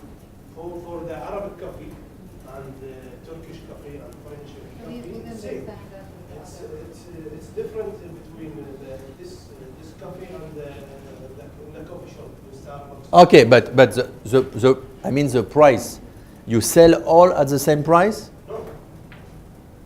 Actually, I have 2 prices. Okay, but you comparing to the competitors, what is the most expensive coffee in Kuwait? If I go to Kuwait, See, the Arabian coffee is a blend. So there is only one type of coffee that is produced. okay, It's a blend of coffee and herbs. okay. But I mean on the market, do you have a premium brand as coffee? As he said, it's all standardized. You don't have one brand? I ask a question. I don't know, huh? I know. But the high price, Yes. the expensive price is 5 dinar for the kilo. This is the market in Kuwait. Yes, the market, but there is for all the brands, or there is one brand at 5 and the other at 4. No, there is a 4. But this brand or this factory not good. And all people to take from maybe 6 or 7 company from the company. All of this company is paid by 5 dinar. So you say that the market is homogeneous. I mean, the same. You don't have premium brand.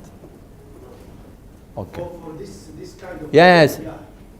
Arabic, Turkey, Okay. currency, it's all same the price. There is another price in the other market. Okay. Wholesale. En gros, en prix de gros. Okay. This is not good for the Kuwaiti person. Okay. They don't buy this. Okay. So, apparently, there is not a premium brand of coffee in Kuwait, what you are telling me. I mean, a brand that decided to sell his coffee much more expensive than the market, justifying it for sure with emotional, symbolic, blah, blah, blah, blah, blah, blah, blah, blah. Remember the example between Evian and Al Ain, okay? Why one is sold 5 times the other.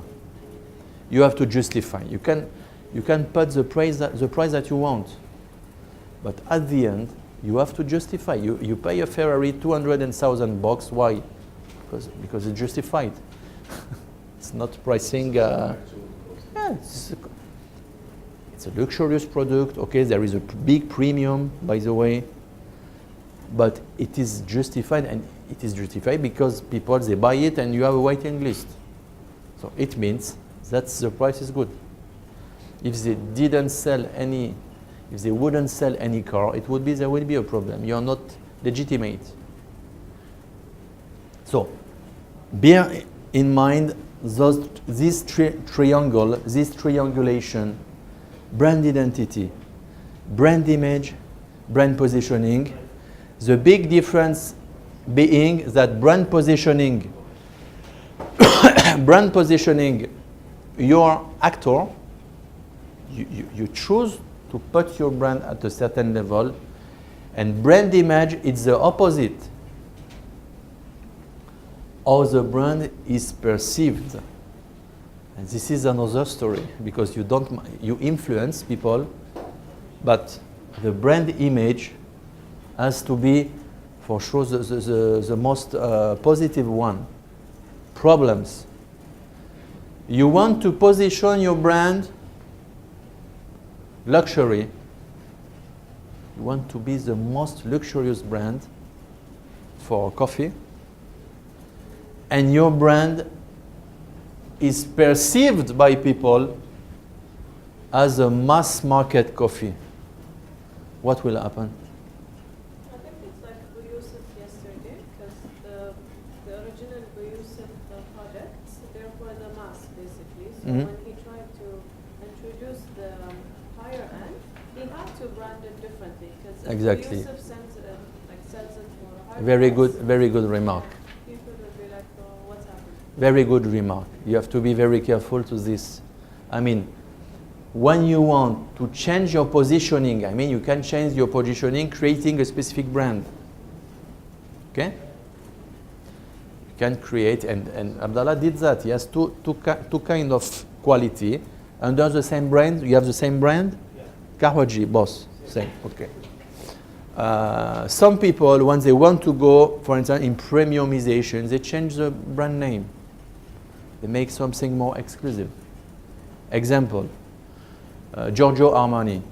You know all Giorgio Armani. Giorgio Armani, I think they have 5 ranges.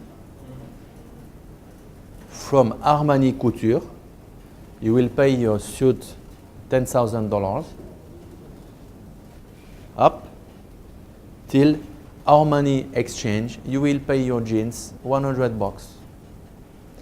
You have 5 segments, but every time the name is different. You have Giorgio Armani Couture, you have Giorgio Armani, you have Emporio Armani, you have Armani Exchange, and you have Armani jeans. So the umbrella brand is Armani. I am still in Armani. I benefit, I trust the brand Armani.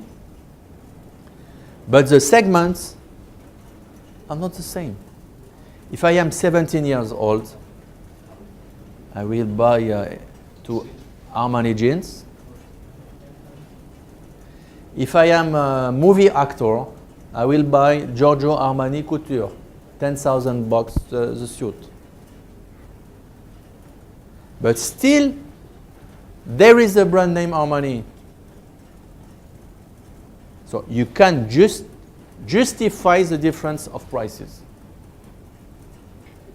Because Armani jeans is still Armani.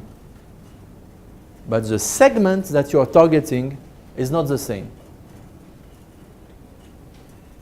So be careful. You have to be coherent. The big danger of our brand, to have a brand image which is in contradiction with the brand positioning. This is the worst.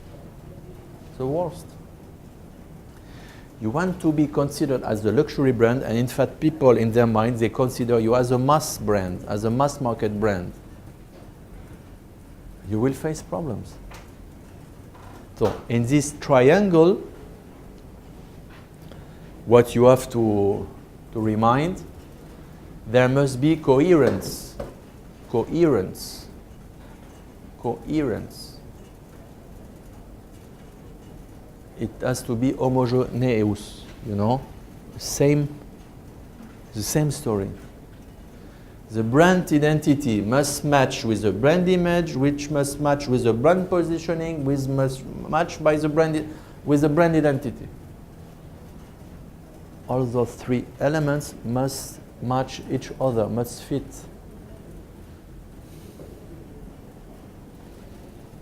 This is very, very, very, very important. Any questions?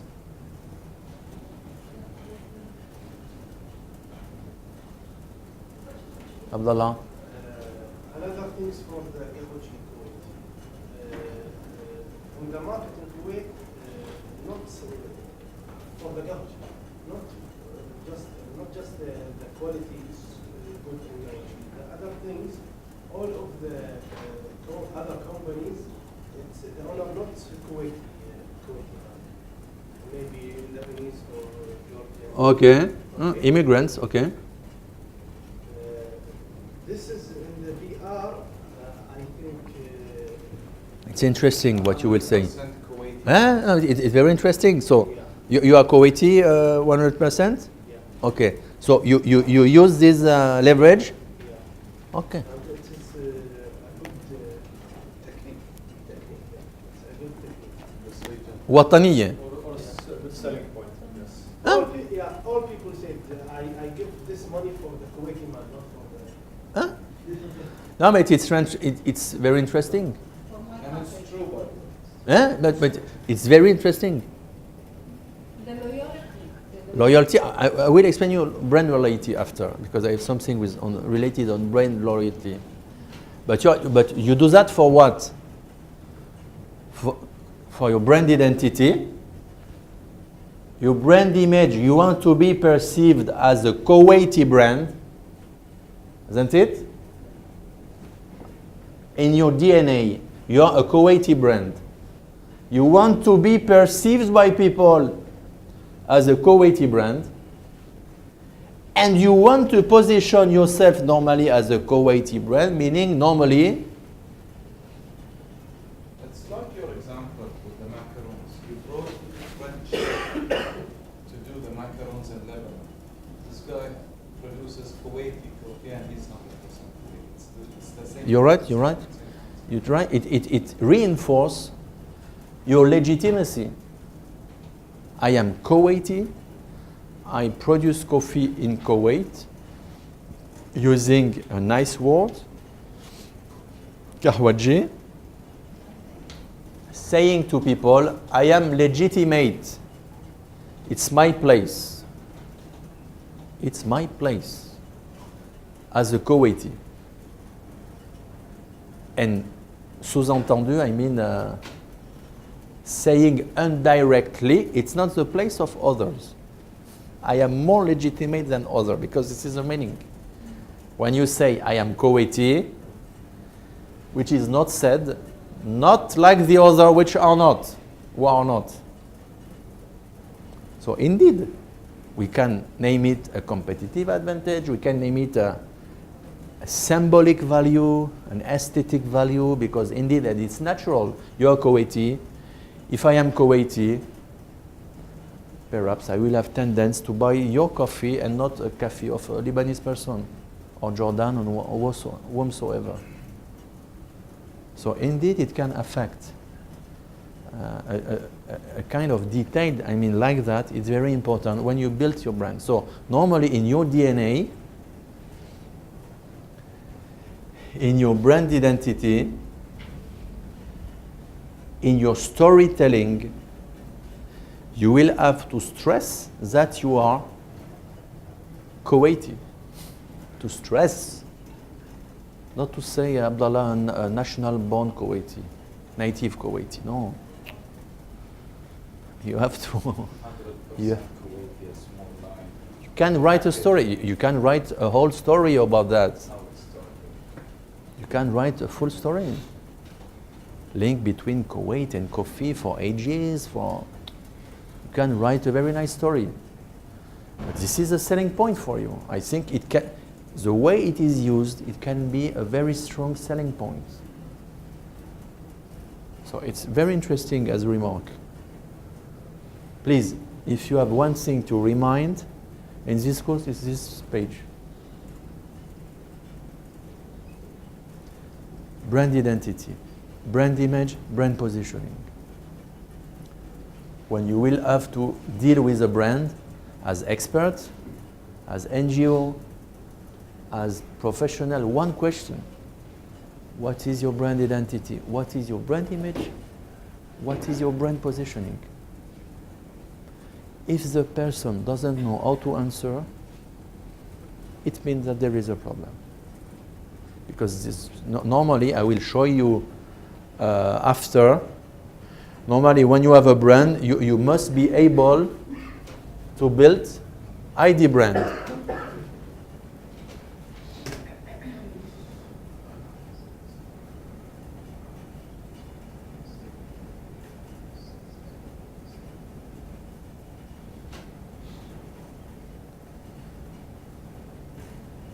Any questions?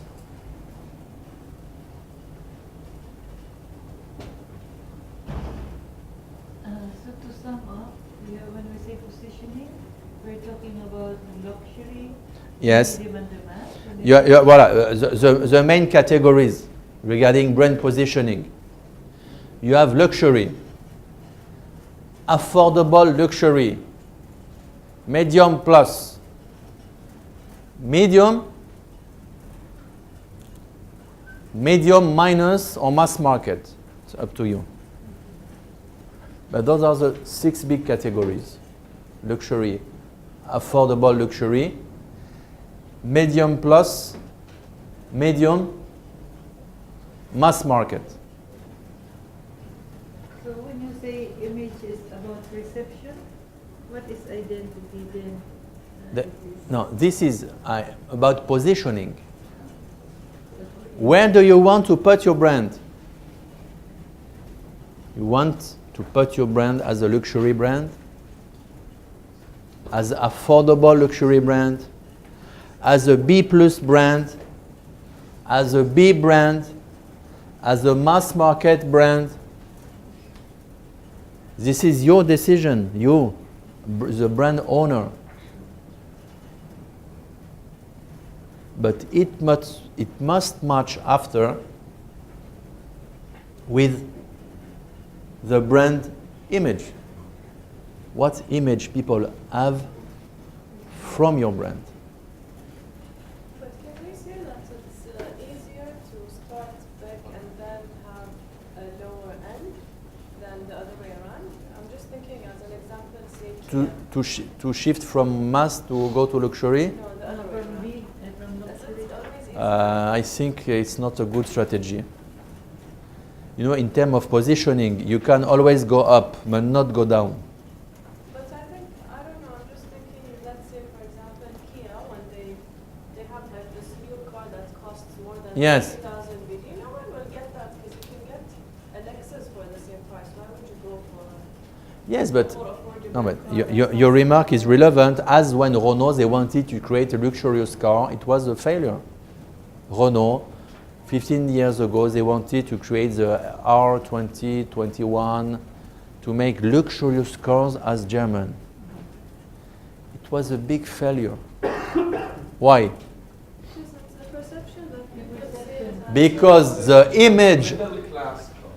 It's a middle. because the image of Renault,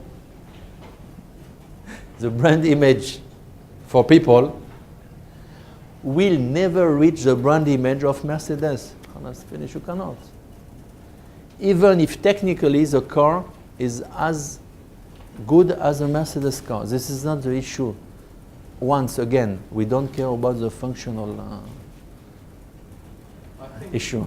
and positioning, not only that where do you want to keep your product, service, it's even depends on the stakeholders around.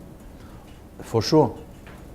You need to have a clear mindset in terms of how to reach to those stakeholders, not only your customers, different channels of advertising or marketing, variety of products to reach the mass. But for instance, what you're saying is totally right. Regarding luxury cars, I put aside the Ferrari and Rolls-Royce, you know. I would like to say luxury or affordable luxury. BMW. You have, but you know, you from $100,000 yes, to but $30,000. on this segment, and I will give you the example with Audi cars. Till now, you had, because German cars are a benchmark in terms of perception. Okay? Also, this is a perception. Perhaps, by the way, it's wrong, but this is not the issue. People consider as watch must be from Switzerland, a car must be from Germany. German engineering. Yes, history, product, result of history. Like Of, people. yes, people, culture, whatever you want. A car has to be German. I mean, this is perception. In Western and here, I think also it's roughly the same, even if there is the influence of Asia. It's a little bit different. You have Mercedes and BMW, okay, the big leaders. Audi, 4 years, not a long time. I would like to say, what, 5 years, 6 years? That's 10 years? Since maybe early. No, I mean, when they make a big shift, Audi, it's not for a long time ago. It's recent. I think mid-2000s. Yes, mid. Recently in 2006, 2007. It's not a long time. I mean, 10 years. It's not. Audi, they changed their design and they tried, if you can see the strategy, to follow and to reach BMW and Mercedes. You saw that? In the design mainly of cars, huh? Because now you see Audis, they are very well designed car, which was not the They case won before. awards with their Yeah, yes. designs. Unbelievable design now, Audi. Audi before it was good brand, German brand, but not comparable to Mercedes and BMW. Now, they tried and they partially managed to enter into this segment. I mean, some people who are used to buy Mercedes on BMW, now they buy Audi Q7, Q6, Q5. They created their market. They took market share, huh? Because what they did, they took market share from Mercedes and from BMW, by the way. But how did they do that? Innovation, marketing, and they have legitimacy. Again, we are German. Before, we were not very careful and very fond of design. We stressed on design, and now we start competing with BMW and Mercedes.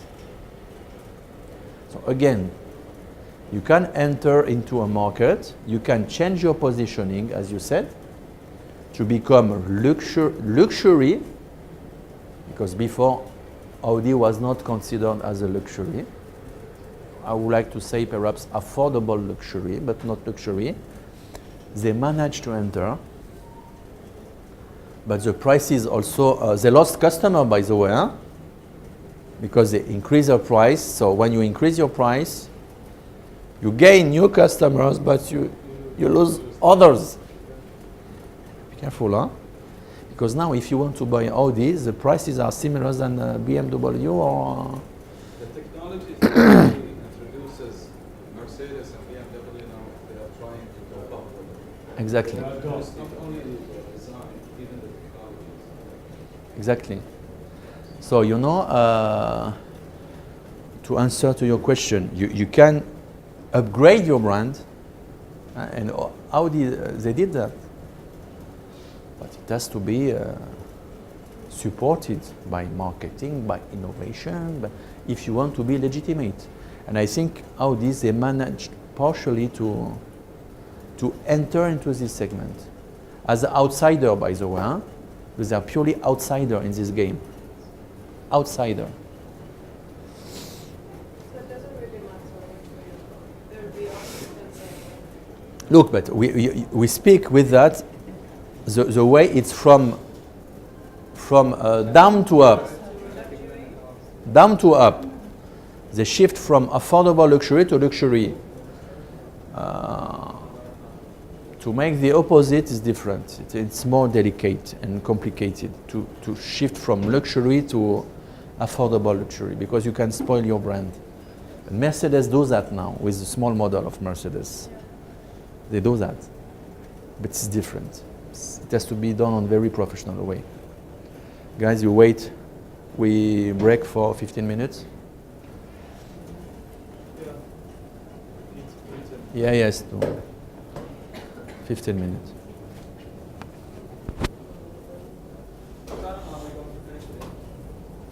2:30. 2:30.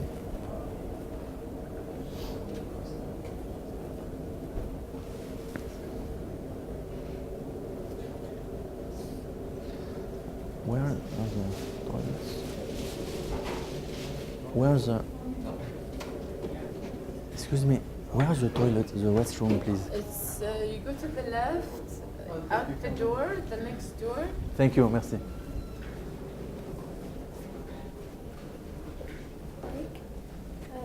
I go to the toilets, no problem?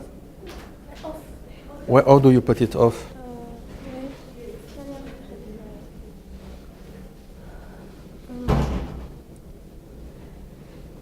Okay.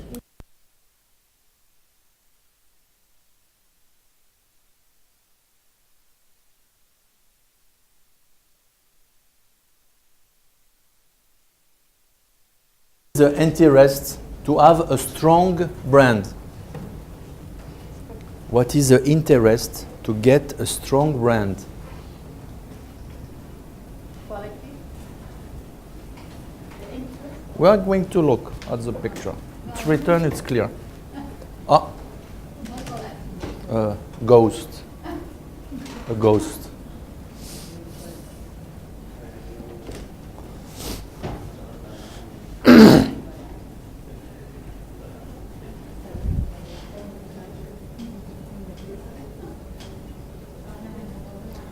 The benefits of a strong brand identity.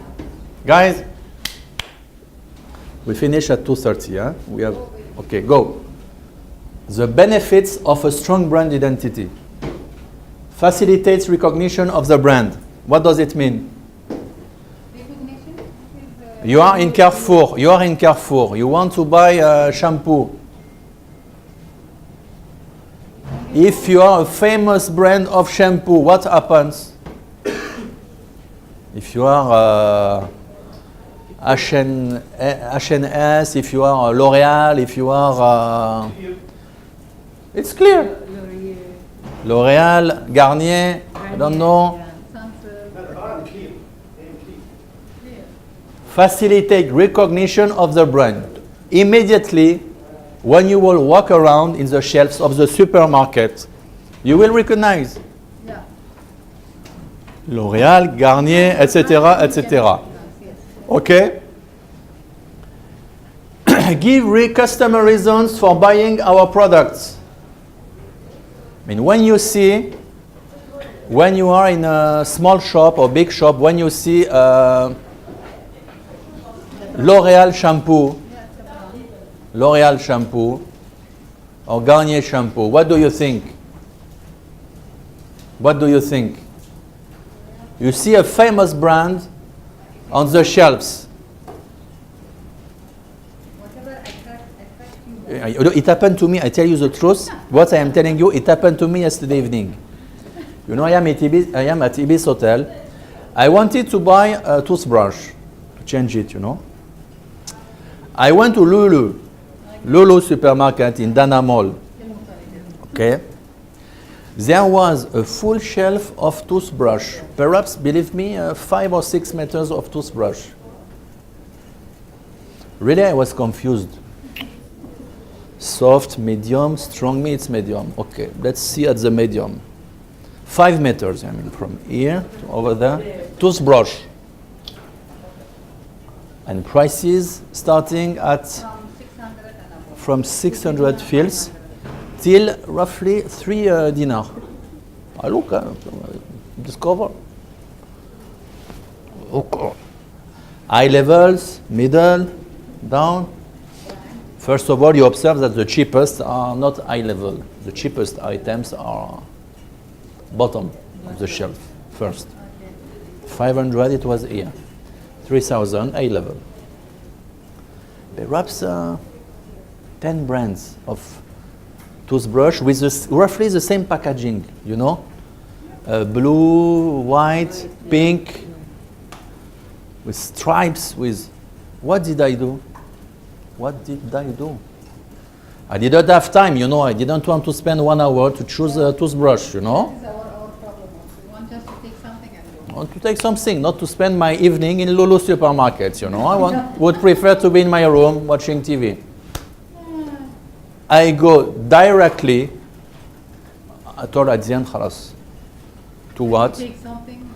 A famous brand, to Oral B plus. I know the brand. The brand is in my mind. I already bought it. The price is B plus. Yeah, middle way. I bought this toothbrush. There was 15 different brands. Why did I choose that? The brand name gave me a reason to buy the product. It gave me a reason to buy the product because I know the brand name. Oral B plus, it was in my mind. I never always think to the toothbrush brand, you know, when I get up in the morning, I don't think about that. But in my back brain, for me, Oral B plus, I made an association with quality, consistency, good price. So instead of looking at each brand, the specification, the price, after 2 minutes, I thought to myself, okay, Nicola, I don't have time. Signal, blah, blah, Oral B plus, tac, medium, and I ran away. I usually choose the color. So by the way, color is it's But very. there's another example. Here in Bahrain, we call the tissue Kleenex. Kleenex is a brand. Exactly. We associated the whole thing. As Frigidaire. Frigidaire also is a brand name. Also Colgate. When you say Yes. space, Colgate. Exactly. But you're right. Criteria can be the price, the colors, and really I thought about the colors. I didn't want to have a pink toothbrush. Personally speaking, I prefer blue or red, but not pink. So the color, you're right. After you have many kind of brush. Short, customized, to go into cavities. So a brand, it simplifies you the way of buying. You have 15 different brands. You're not an expert. You're not dentist. You don't want to spend your evening in Lulu supermarket. Toothbrush section. You see a brand that you know, you take it and you run away. So this is very important. Give customer reasons for buying your products. It simplifies you the way of choosing. You know, there is a very famous American sociologist. His name is Schwartz. Do someone knows him? Know him? Yes, but another one. It's another one. Not Maslow pyramid. Schwartz. The paradox of choice. You know the theory? The paradox of choice? You have to look on Google. Very interesting. Paradox of choice. Okay. I put 3 bottles of mineral water. You have to choose one of the 3. I tell you, choose one of the 3. You will compare quality, size, price, and you will choose. I take this one. If I put you 100 bottles of waters, and I tell you choose one, what will happen? Whatever you like it more attractive. No. I put 3 bottles, it's one thing. I put 100 bottles, I tell you, you have to choose one. The name of the theory is the paradox of choice. You will be confused. Yeah, you will be confused. Because too much choice kills choice. That's what we say in marketing. A few time ago I wanted to buy a new paints of sneakers, I went to Nike shop in Beirut. I think perhaps there was 200 models, different models. I was confused. I told to the sales, I want sneakers to run from time to time, but normal, please. You have a new Air Max, Air Minus, Air Plus, Air Square, Air Infinity. Colors you can change. You go on internet, you customize. You tell my friend, please, I'm looking for a paint of sneakers to walk and some time to time to run on the Corniche. It reaches a point when you have a big choice, you're confused. More than that, when you have a big choice, you will buy something by the end, and you will have the impression to have made the wrong choice. Did it happen to you when you're in a restaurant? You have a big menu, very big menu. Big menu, Italian, perhaps sushi, perhaps burgers, big menu. What can you choose and what do you want to choose? Normally you must be confused. What should I choose? American, pasta, shawarma. And when you increase the number of SKUs, it's confusing you. So the brand is a great way to simplify your choice. When you have 15 items, when you see a brand that you know, you will buy it because you already know it, supposedly to be quality assurance, and it will simplify the task of choosing. And you see the link with branding. Give customer reason for buying. It was Oral B+. It gave me a reason to buy a toothbrush Oral B+, because I know the brand. Perhaps there was a better overall value with another model. And certainly, by the way, I didn't want to spend too much time to choose a toothbrush. Please, Oral B+, medium, blue, take it, escape. Okay? So it's very important. A brand is guiding you, simplifies your choice and your paradox of choice.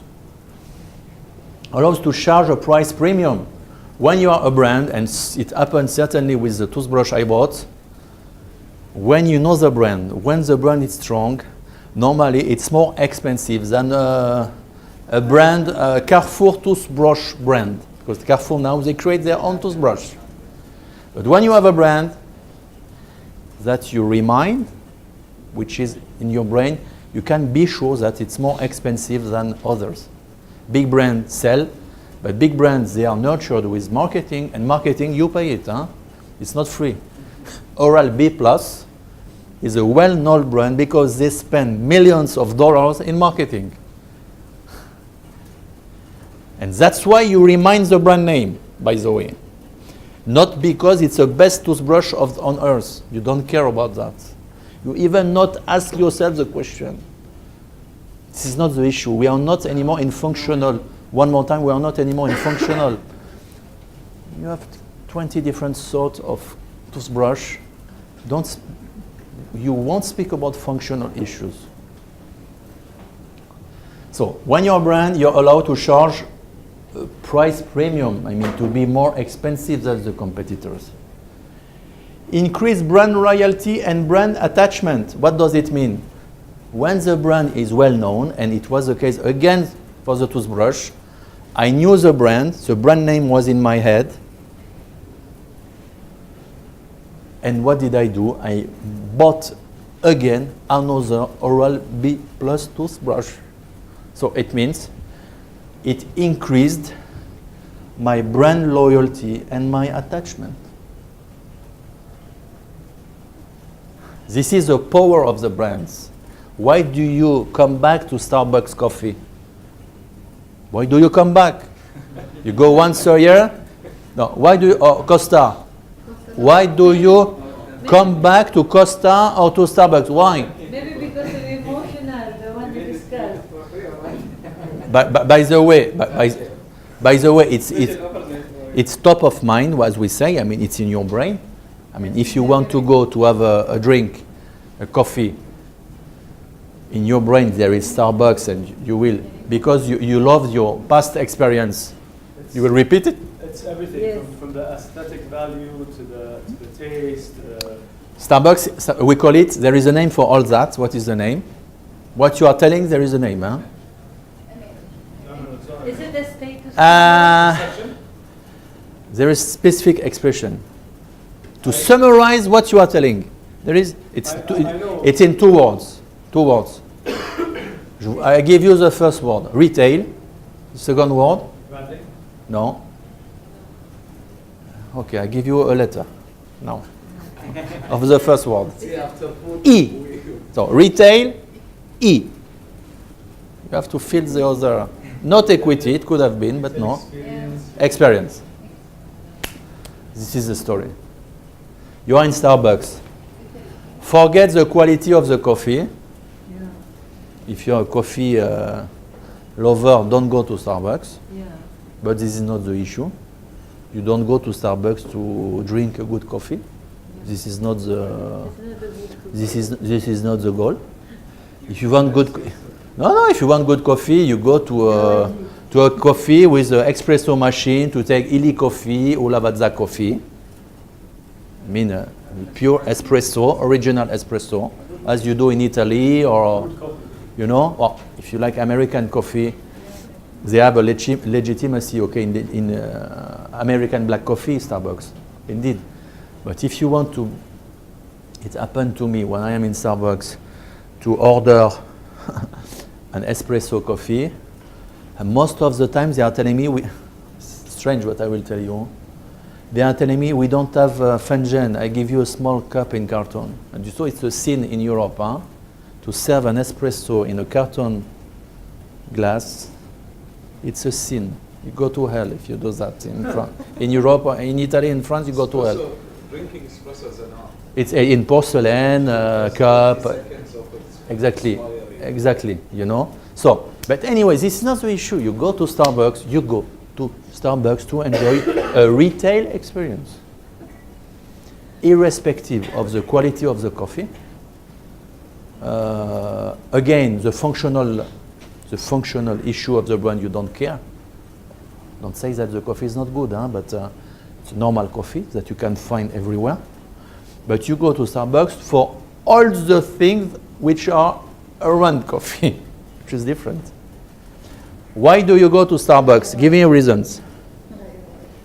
Why do you go to Starbucks? Give me reasons. I told you that the coffee tastes the same everywhere. Yes. Starbucks coffee is Go to Starbucks, second cup, Costa, bean and caribou. There is also Bix and bean with the word bean. What? Coffee bean, coffee tea bean. Yes, Gloria jeans. Yes, all the brands are in Lebanon. So, Is it because of status symbol? yeah, many things. But Starbucks really is very interesting for many reasons. But tell me into detail. Why do you go to Starbucks? You are a Starbucks addict or fan. Explain me. The taste of the coffee. What? The taste Taste of the coffee. of the coffee. No, I don't believe you. She I tried to think lie. two things. To me personally, it's some sort of an attachment that I've established Yes. over the years. Interesting. Which Interesting. Which brings me to my next point, which is basically my experience with them over a long period of time. Describe me. Very interesting, but go deeper. Which kind of experience? Tell me. Experience with Starbucks. The service, Okay. the ambience, of the Okay. place. I buy. You're right. Music. Last day I was in Starbucks Assin in Beirut.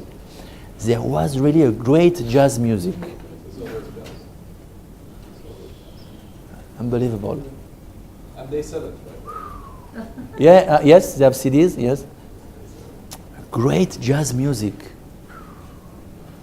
Cup of coffee. Again, you don't care about the quality, but what a nice, it was Sunday morning. What a nice experience for 5,000 Lebanese pound. I mean, $2 and a half.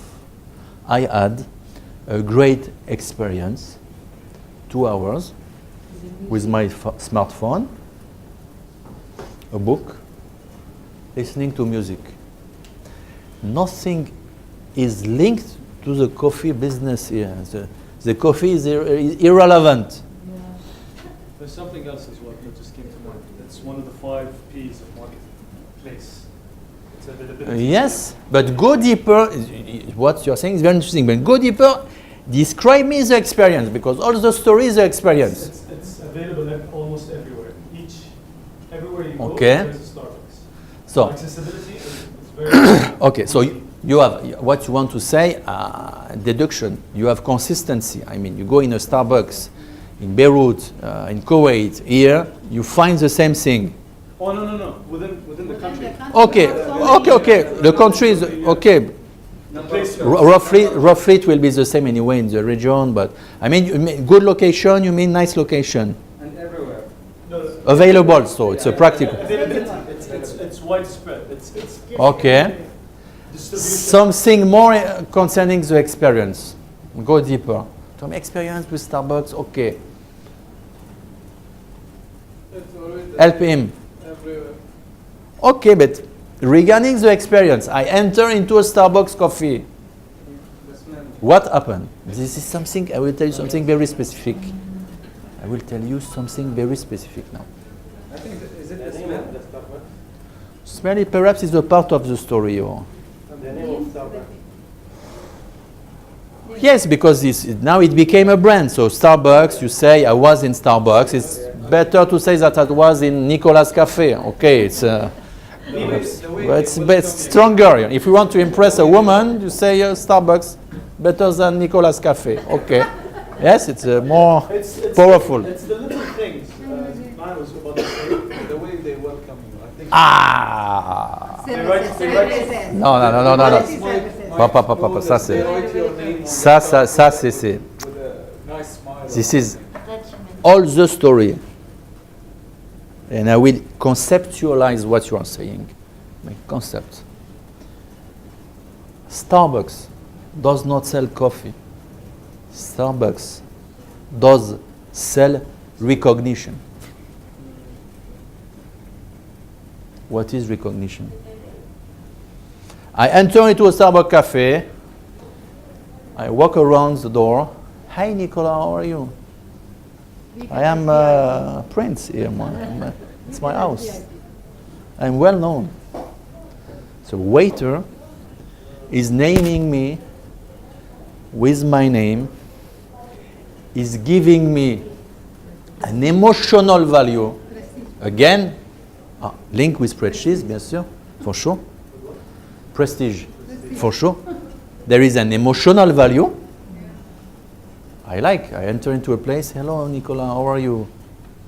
It's good, it's not, at least it's not negative. Because you're a regular customer and you like to Come, and you feel, as you said, exactly proud.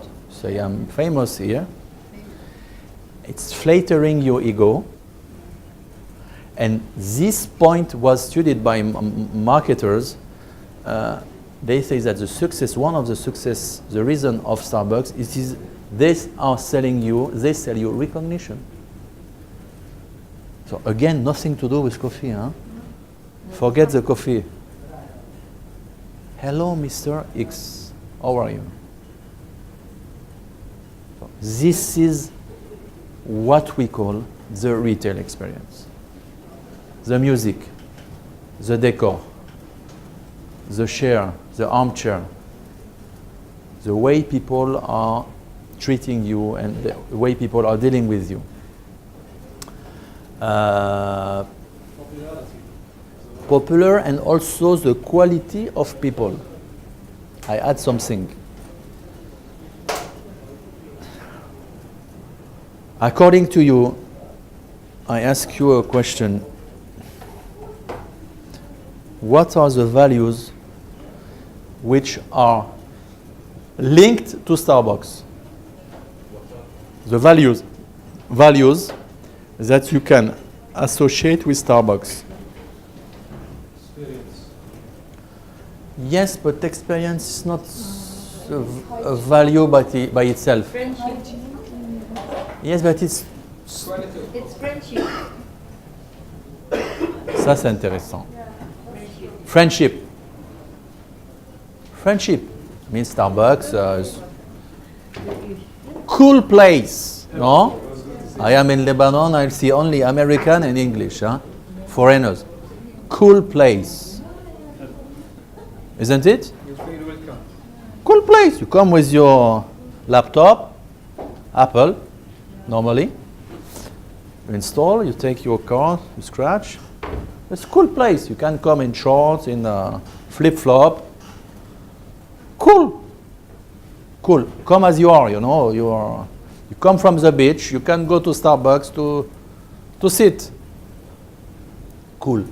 So, by saying cool, I wanted you to say this is, according to me, and it's logical, the embodiment of the American way of life. Finally. What is Starbucks? Cool atmosphere, easygoing, friendship. Razor, I would like to say white collar. I mean, you don't have workers in Starbucks. You have normally educated people, not CEOs, but I mean even CEOs, even a certain positioning. Poor people, they don't go to a Starbucks, let's be clear. Okay, but there is a certain positioning. I would like to say they play on one thing, or value of freedom. This is a small America when you're at Starbucks. You are in a small piece of land of America. If you speak English, it's better, by the way. If you place your order in English, I observe that. Even Lebanese, I saw that typically in Starbucks, they place the order in English. It's more, you're in an American franchise. In English, if you speak, it's better. It's twist, trendy. So, to conclude, all the history, all the brands, Starbucks, again, I want you to understand that, is not linked at all with coffee. If you are telling me I'm going to Starbucks to drink good coffee, mademoiselle, you lie to yourself. And it's not a shame, by the way. I go to Starbucks. I tell you the truth. I go to Starbucks in Place Sassine in Lebanon. Very nice area, very nice people. You can see eventually very beautiful woman also, to tell you the truth. Nice location. Yes, it's nice. But I don't go to Starbucks to drink coffee. I go to Starbucks to have a drink, to send my emails, to browse, to read, to listen to music. Drinking my cup of coffee, it's the last thing. It is the last thing. Plus, you have, as you said, rightly, you have a gathering phenomenon. I mean, people, they meet in groups, for instance, in Starbucks. Let's meet in Starbucks. You can even have a business meeting in Starbucks. People, they gather. So please understand that, again, the difference between functional and emotional and symbolic value. We should have blocked the... Yeah. Okay, so increase granularity, raise a strategic value versus competitors, Is it easy to fight with Starbucks? And to fight, to compete? Not at all. Not at all. It's very difficult to compete with Starbucks. Why? Because all this experience is very difficult to duplicate. Don't forget that Starbucks, they have more than 17,000 outlets in the world. Huh? 17,000 outlets. It's not a joke, huh? 17,000. 17,000. This is. So, for sure, the brand is strong. The brand is strong. Last point, gives a global consistency to all marketing and communication actions.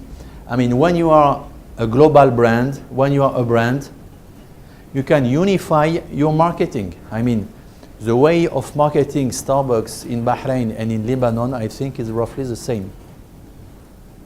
Same thing. Same. There must be an adaptation for sure, perhaps regarding the cakes, I think, certainly. Yes, the bakery, small adaptation, I suppose. But the way of marketing the story is the same. In Lebanon, in Jordan, here, in Dubai, in Kuwait, in Qatar. This is the same. Okay?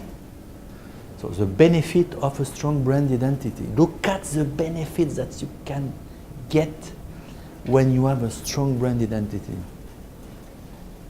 Abdallah, strong brand identity. Look what you can have. Very important.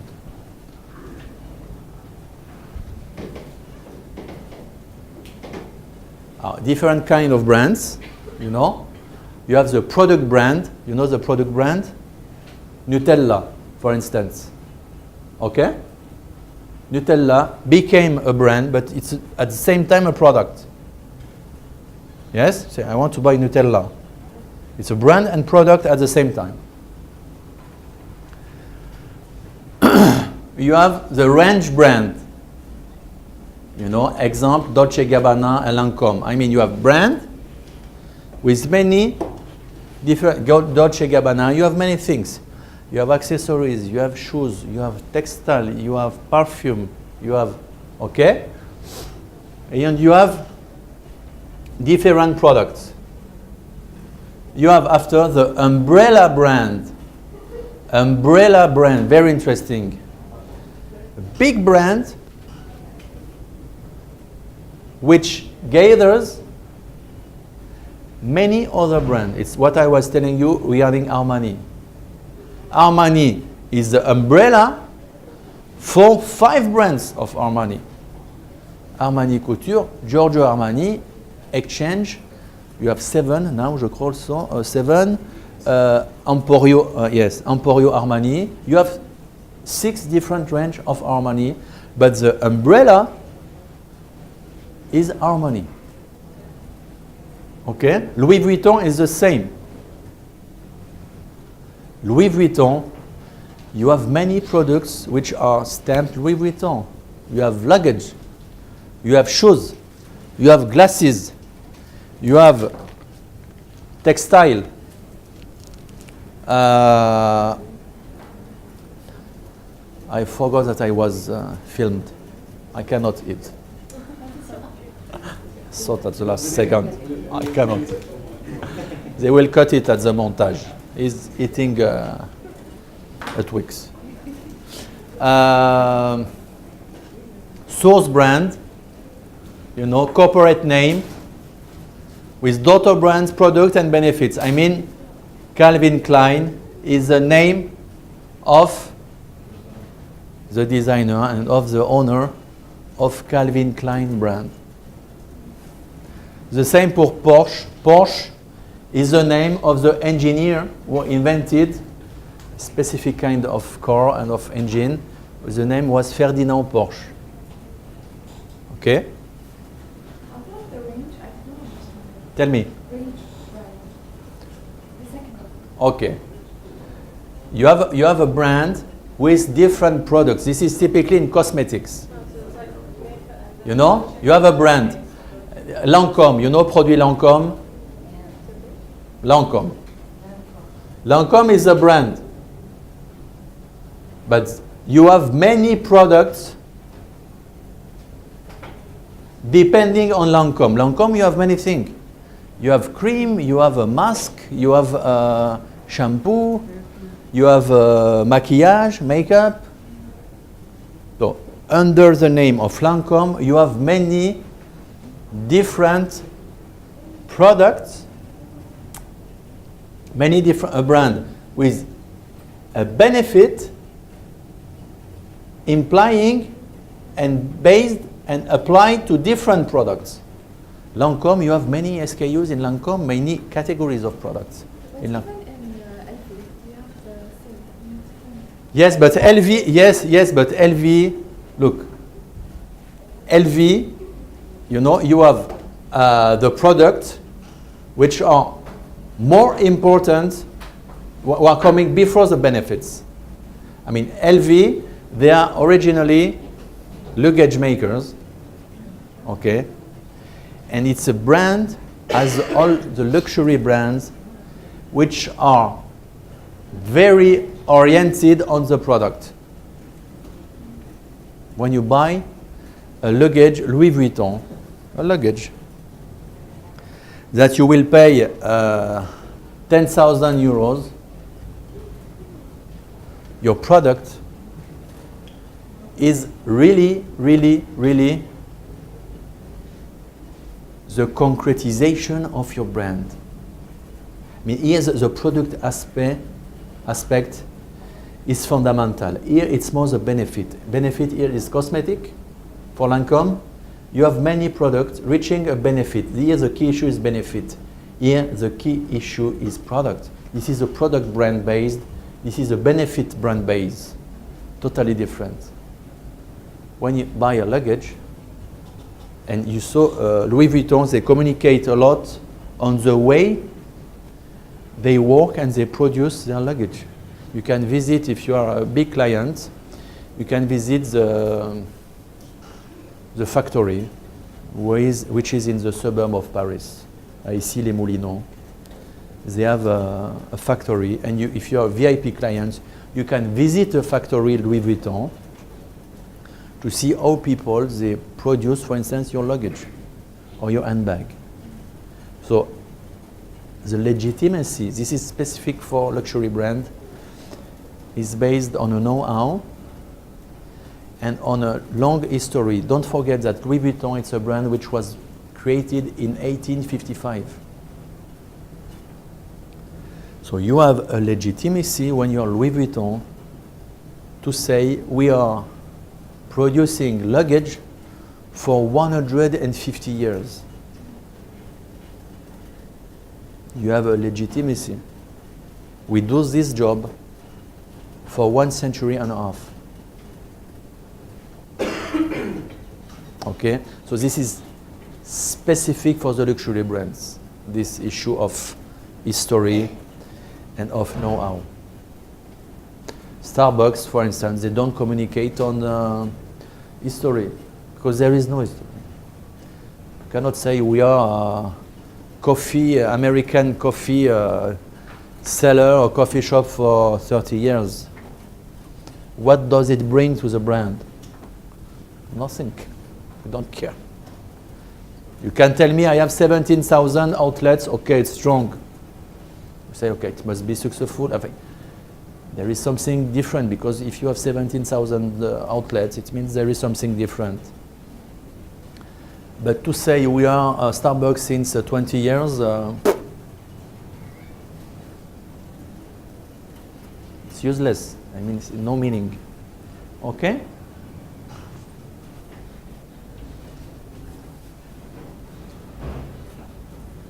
What is a brand? Very interesting. Beyond the trademark, the brand. Look at the difference. Difference between a trademark and a brand. Trademark is a specific descriptor of a product or service. A trademark A brand is something that customer ask for by name. Coca-Cola is a trademark. Coca-Cola is a brand. Look, let's have a look at all the trademark. Ensure legal protection. You know, you register your brand here. Meets functional but not real emotional expectation. A brand. Trademark, sorry. Meets functional but not real emotional expectation. What does it mean? We spoke about this issue before. Trademark is only focusing on functional, whereas a brand is based on emotional. This is the big difference. You told me Coca-Cola is a trademark. Yes, it's a trademark by law. It's patented. But Coca-Cola, I think it's the most valuable brand in the world. There was a ranking of brand, the equity of Coca-Cola, I think it's $50 billion, something like that. So Coca-Cola, for sure, is trademark, but is mostly a brand. You dream when you speak about Coca-Cola. Coca-Cola is embodiment of the American dream, as Marlboro, by the way. I will explain you. Someone has a box of Marlboro cigarette with him or not? Marlboro. I don't smoke. Huh? You don't smoke? You have Marlboro? You don't have a box? No, just a box. To see the box. You don't have? No problem. I will explain you how you can explain how you can storytell a brand with a packaging. Is something which could just as easily be ordered by description, is a label which customers have to look up and not really care about. I mean, when you buy, how can I say? When you buy Kleenex, normally what is your involvement when you buy Kleenex? Well, I mean your involvement. If I'm telling you, you have to buy shoes, what is your involvement? Your involvement. Yes. You want to buy a pint of shoes, it's a story, you know, because you will have it 8 hours on your foot. It can reflect many things. And you know what you want, okay? And if you don't find the shoes that you want, you won't buy it. Yes or no? If you want to buy Kleenex, you will go back at Tom saying, I didn't find the brand I wanted for my Kleenex.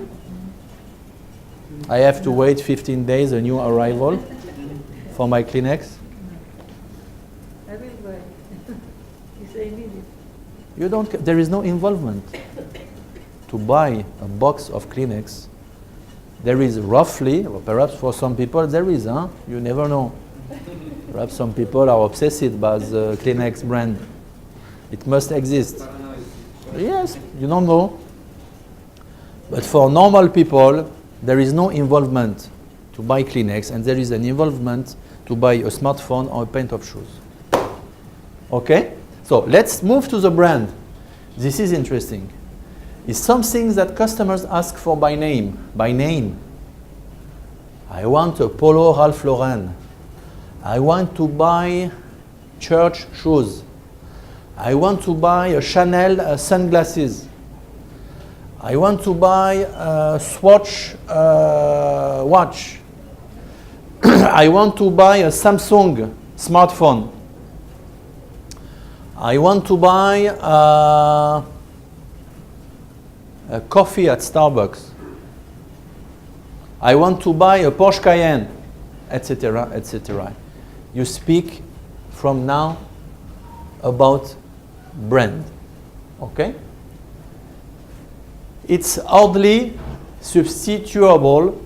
What does it mean? It means that when you are engaged with a brand, you can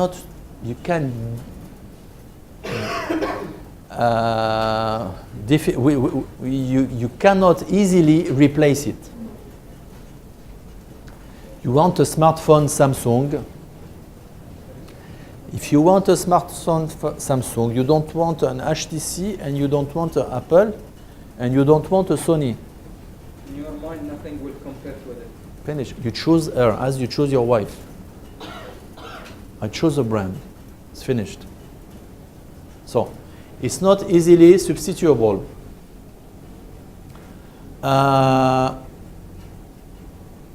Is where people think of the name rather than the product. Very interesting. Let's come back to the example of Starbucks. Starbucks, you think even unconsciously more to the brand name, to the product. Coffee is the last part of the story. Last. The main story is Starbucks. This is the name, the brand name. You are linked to the brand name. Interesting. It's something, though, a brand is something which has developed a personality of its own beyond the product itself. I mean, we are in the symbolic value here. A brand has a personality, as a person. What is a personality? What is a personality? The way you project yourself to people. Yes? The idea or the emotion it evokes. Exactly. Again, if you drive a Porsche Cayenne, there is a symbolic value of strength, of power, of perhaps celebrity, of awareness, of success, of wealth. You have values which are attracted by Porsche and other brands, you know. It carries values. Meets functional and emotional expectation. For sure, you have to get and to keep the functional value. If the coffee is undrinkable, there will be a problem. For sure. But as soon as there is consistent and normal quality, I repeat you, functionally it will be 10%, emotionally and regarding the symbolic, it will be 90. It will be 90. I told you the first day, the difference between a four-wheel drive Touareg from Volkswagen and a Porsche Cayenne, you have in Europe 20,000 euros of difference, but the cars are the same. Technically speaking, the car is the same. Same chassis, same engine. The only difference is the exterior appearance, exterior look, and the brand. But the cars are the same. They are even gathered in the same factory. But there is 20,000 euros difference. So the price of a car was 20,000 euros. You can buy another car. You know? Meets functional and emotional expectation is something that people would pay a premium for.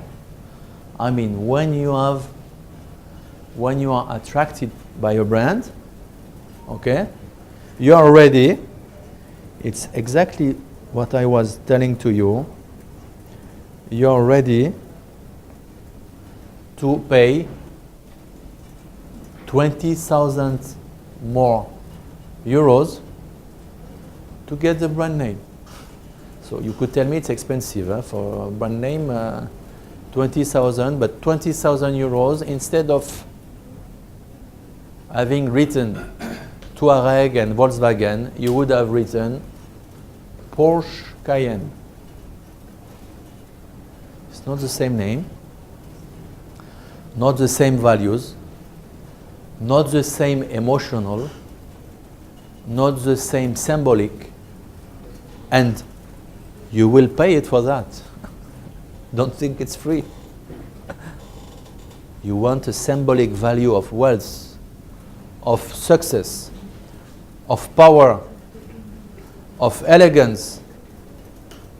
Brands, they always provide you whatever you want, no problem. But you have to pay. You want recognition? You want to look as a successful person owning a Porsche? Okay, you will pay 20,000 more than if you have a Touareg. And you will pay for the brand name and the content of the brand name. Not because the seat is worked on a better way with the sew and the quality of the leather. Forget it's the same. You will pay 20,000 bucks in addition to get different exactly to get different values and higher values in terms of social status, by the way. Okay? So, it's very interesting, this difference between trademark and brand.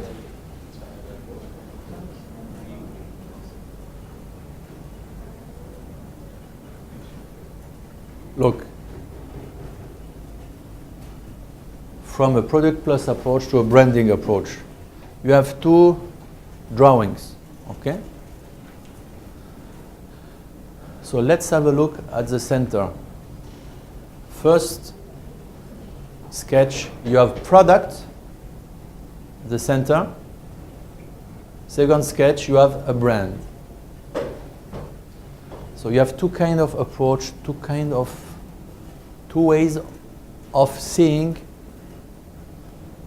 in fact, the same thing, because you could reverse everything. I mean, the brand is a product, the product here is also the brand, and the brand here is also the product.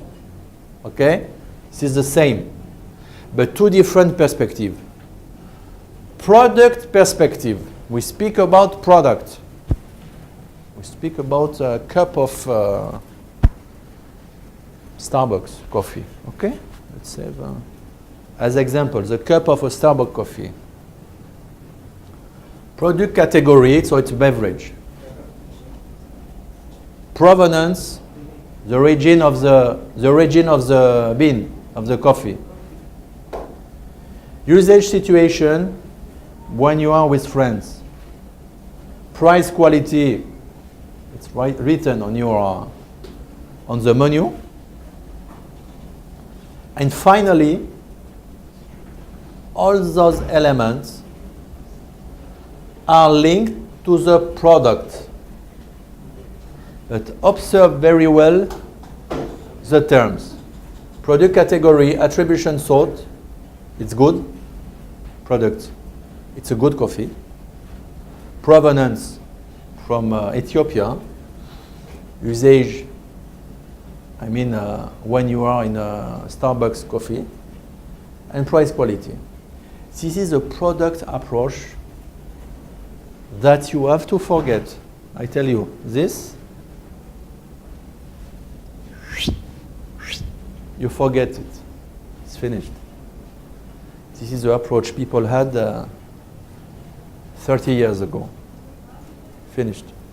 No more product plus approach. Now, what you have?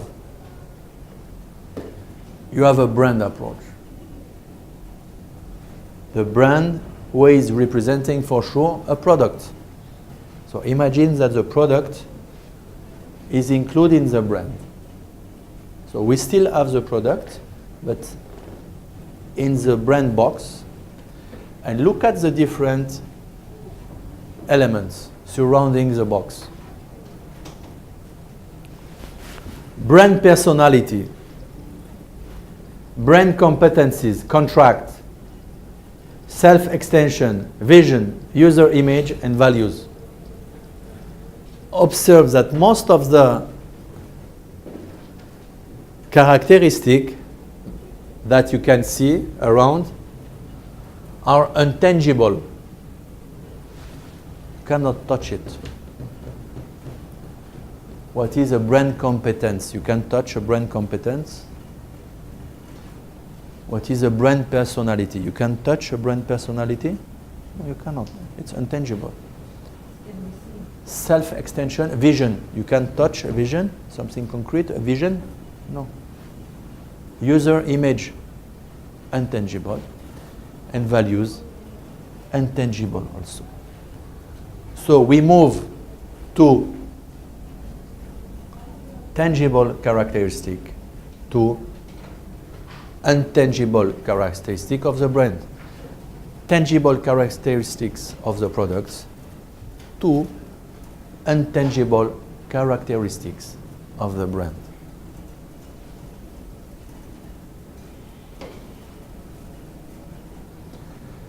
Question: what is a contract? What's the word contracts doing here?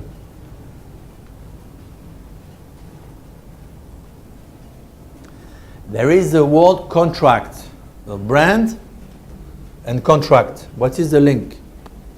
Is a contract with the brand? What's that? No. It's a part, but the meaning is nothing to do with that. That's where we have, for the branding, we should have operation manual that's stated. It's your attachment. Agreement. Again, is the pattern? Attachment to the brand. Your Ah, attachment. ça c'est intéressant, interesting. Attachment. Yeah. I will explain. It's not the real world. I will explain. When you buy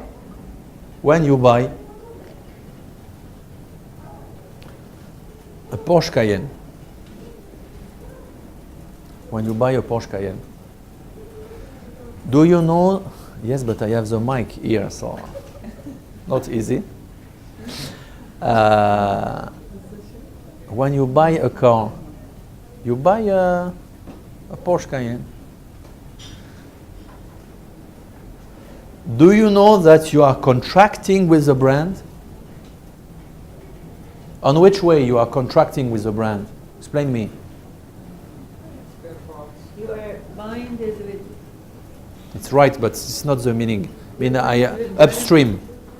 You buy a car. What is the contract? You buy a Porsche Cayenne. What is in your mind, except the fact of paying? Okay, on a legal point of view, it's a contract. You buy the car, you make your TT, your check, whatever. You pay your car. Done. This is legal and commercial and financial. I mean, what is the kind of contract that you have, not on a legal point of view? Do you have an agreement with the brand? A link? Expectation that you will Ah. the customer, like you will. What are your expectations? You are buying a Porsche Cayenne. What are your expectations? Good equity car will not be breakdown. Yes. A beautiful car, good performance. I wanted to say, when you enter into an agreement with you buy a car, you buy a Porsche Cayenne, unofficially, I mean in your mind, you entered into an agreement with the brand, with two parties, you and the brand. What are you waiting for the brand?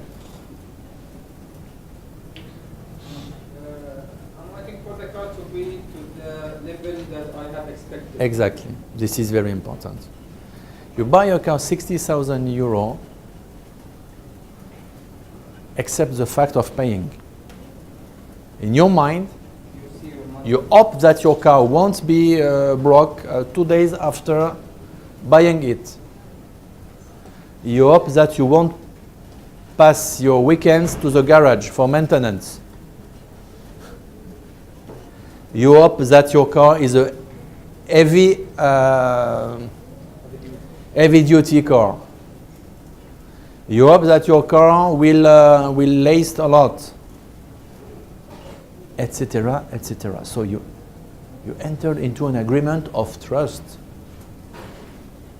I bought the car, I paid it, and I believe in the brand as I believe in a partner. I placed and I entered into an agreement with the brand.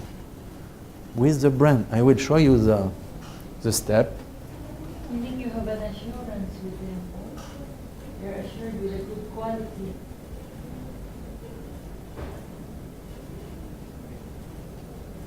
Okay. Look, this is a brand's narrative. You have a contract. You have a contract with the customers. Okay? You are a brand. What is your mission? Contract with customers. Okay? And you have to realize and to accomplish a mission for your customer. As Ali said, you buy a car, a Porsche, you are as customer expected not to have mechanical problem with the car. If you pay your car 60,000 euros, you can hope that you won't face any technical problem. This is a commitment of the brand. A commitment. Why? You buy a Porsche to have mechanical problems? No. There is a commitment. I'm paying the premium not to have these problems. Exactly. I pay more, but on the other side, you guarantee me that I won't face any mechanical problem with my car. This is a contract, and this is a mission for the brand. I buy a Polo Lacoste. What is a contract? What is a contract? You buy a Polo Lacoste. No Polo? Lacoste. What is the contract?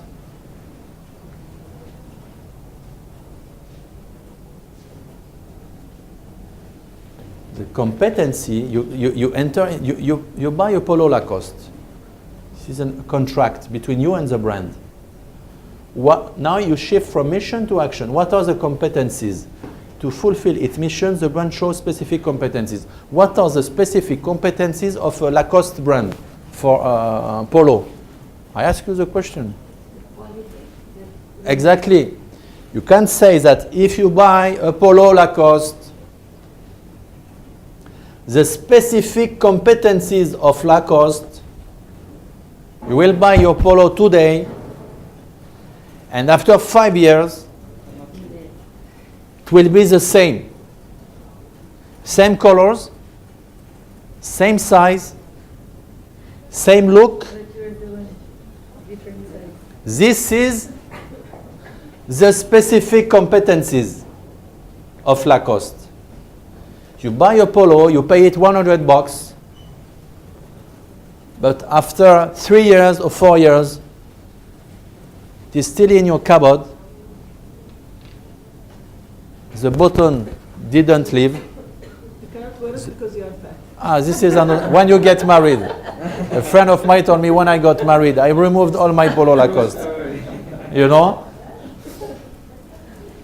So except if you get married, you keep your silhouette. Associate the fatness with marriage. Well, she's not having nothing to do. All my believe me, all my friends, no really, all the friends I have who got married, all of them they put in weight. Yeah, Rule. that's true. So the mission. Alors, look, it's very interesting. The mission shows specific competencies. Let's go to the performance of the brand, the moment of truth. What is the moment of truth? When you buy something. I buy, yes, but more than buy. I buy a Polo Lacoste. The experience. I use it, and what happens? What is happening? Stay the same. The quality is still The experience of the usage of Excited to have the brand. You buy a Polo Lacoste, okay? The moment of truth, when you will wash it for the first time, this will be the moment of truth? When you wash it? Yes, The first time, yeah. first You time. can discover. If you wash it, I mean, according to the specification of the brand. You know that normally Lacoste, they say you don't have to wash it in machine. You have to wash it by hand and with a medium temperature of water. If you speak to a sales in Lacoste, you cannot take your polo and put it in the washing machine. Handmade wash, on dit eau tiède, medium water in terms of temperature, 25 degrees. And if you respect the protocol, they tell you, you will keep your Polo Lacoste years. So this is the moment of truth when you use it. And at the end, after the moment of truth, you have the conclusion, I mean, comparison of what the brand promised versus what the consumer really got. This is the moment of truth. You buy a Polo Lacoste, you wash it once, and after the first washing, you have 2 sizes bigger, and the color disappeared. Yes, but you have, you know, as a sanction, you as a, you know me, and everybody knows experience like that. A friend of mine, a few years ago, he bought a Jaguar. He was fond of Jaguar, you know. He had the occasion to buy a Jaguar. He was so happy. Nicolas, I bought a Jaguar. The car of my dream, blah, blah, blah, blah. For 1 year, he got only technical and mechanical problem with his car. Really, huh? He sold the car after 1 year. He told me, Nicolas, it's a nightmare. I was dreaming to have a Jaguar. And at the end, benefits, comparison between the brand promised and what I got, it was unfair. This scenario for a brand is one of the worst. If you are a brand, as a person, if you promise, if you over-promise, and if you don't deliver, people, they won't believe you anymore.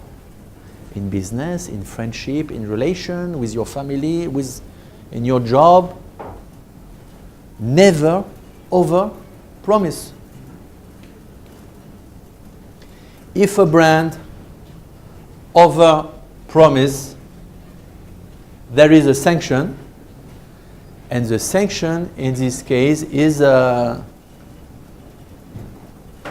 the way, it happened to me once. I bought a scarf in Milano airport a few years ago, a Giorgio Armani scarf. Okay. That I used to pay roughly 200 euros, which is quite expensive. It was in November. In January, there was a lot of little ball of cottons on all the scarf. 2 months after. 2 months. I speak about Giorgio Armani scarf. What did I do? I took pictures. I took my statement of account of my bank, copy. I took the scarf, DHL. I sent to Milano to the head office of Giorgio Armani with a letter saying, okay, me, I'm French. I often go to Italy. I was in Malpensa airport. I bought a scarf, 200 euros.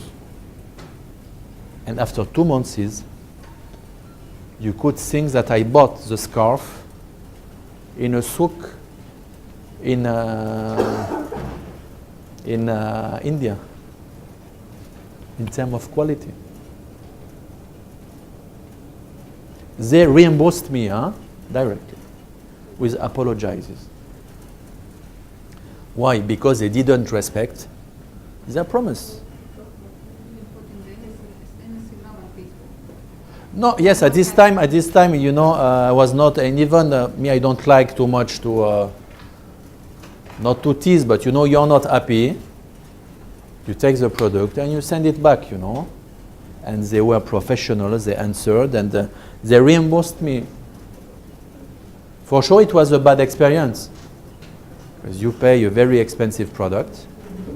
You don't get the return. You are angry.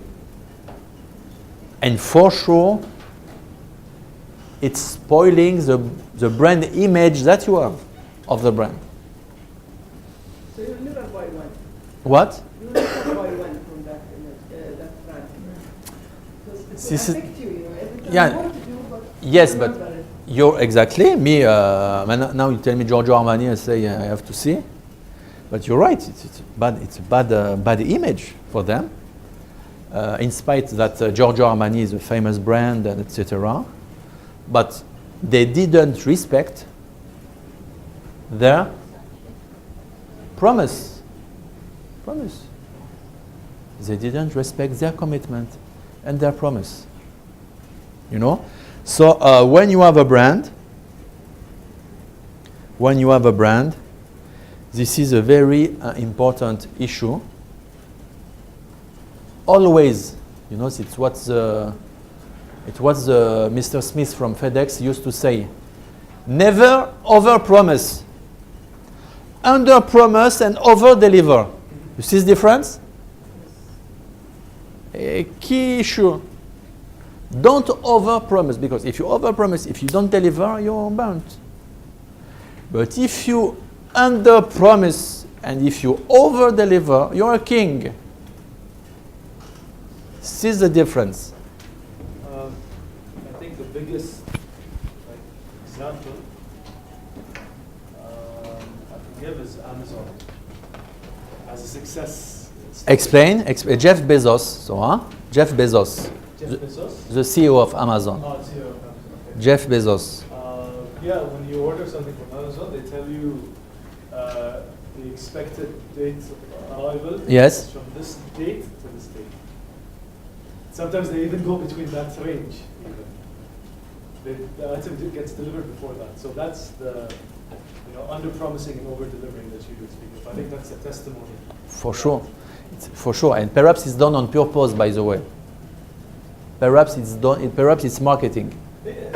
Perhaps. But it's very clever. Perhaps it's marketing. Whether it's intentional or unintentional. I think at this step, everything is intentional. When you are Amazon, this is done on purpose, according to me. I'm not an expert in e-business, but it's a great marketing. I ordered to Amazon. They told me 48 hours. I got it after 24 hours. And I drink the coffee. I think there is a problem. There is a problem with the recipe, a strange taste. Discrepancy between your promise and what you deliver. So you have to be very careful with that when you manage a brand. Again, choose to under-promise and to over-deliver, never the opposite.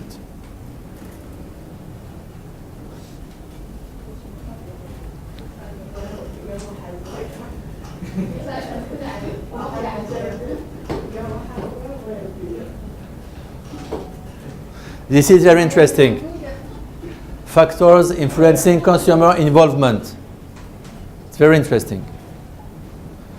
Consumer involvement with products. Look.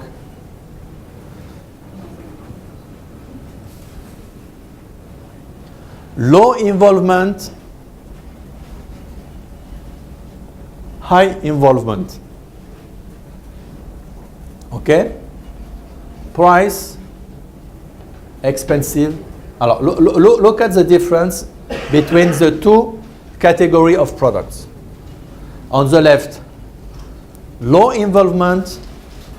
On the right, high involvement. This is also common sense.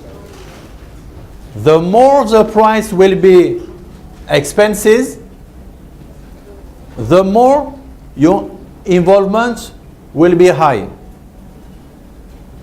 I mean, if you buy a cup of coffee, you can imagine that your involvement will be low. If you buy a house at $500,000, your involvement normally is different than buying a cup of coffee. So one first criteria is the price. The most expensive is the price of the service, the higher is your involvement. It's a rule. Frequency of purchase.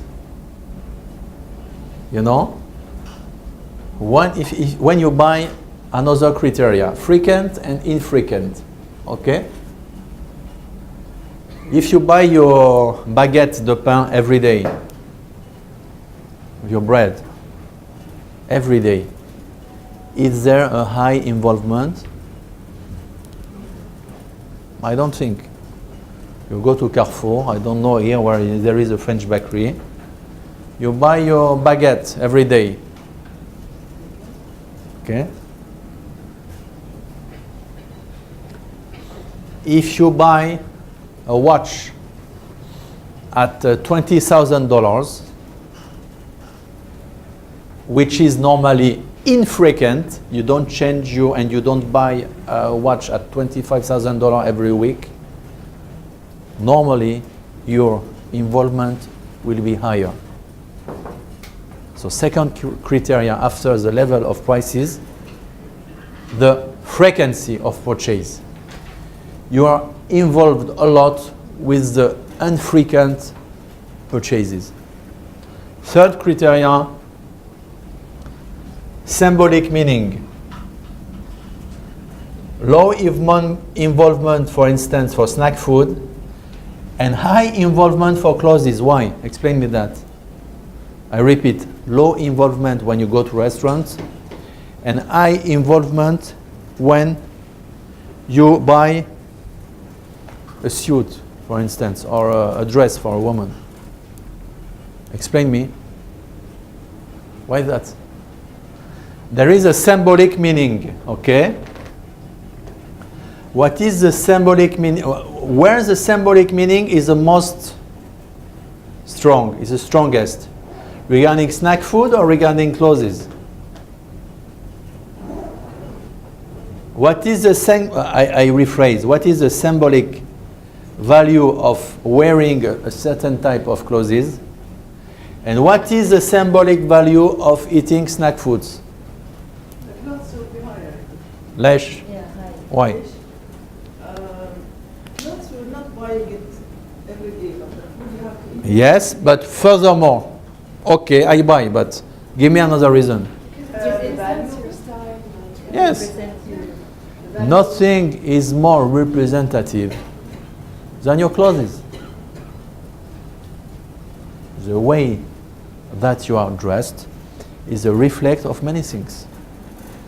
Of your value, of your social status, of your culture, of your identity.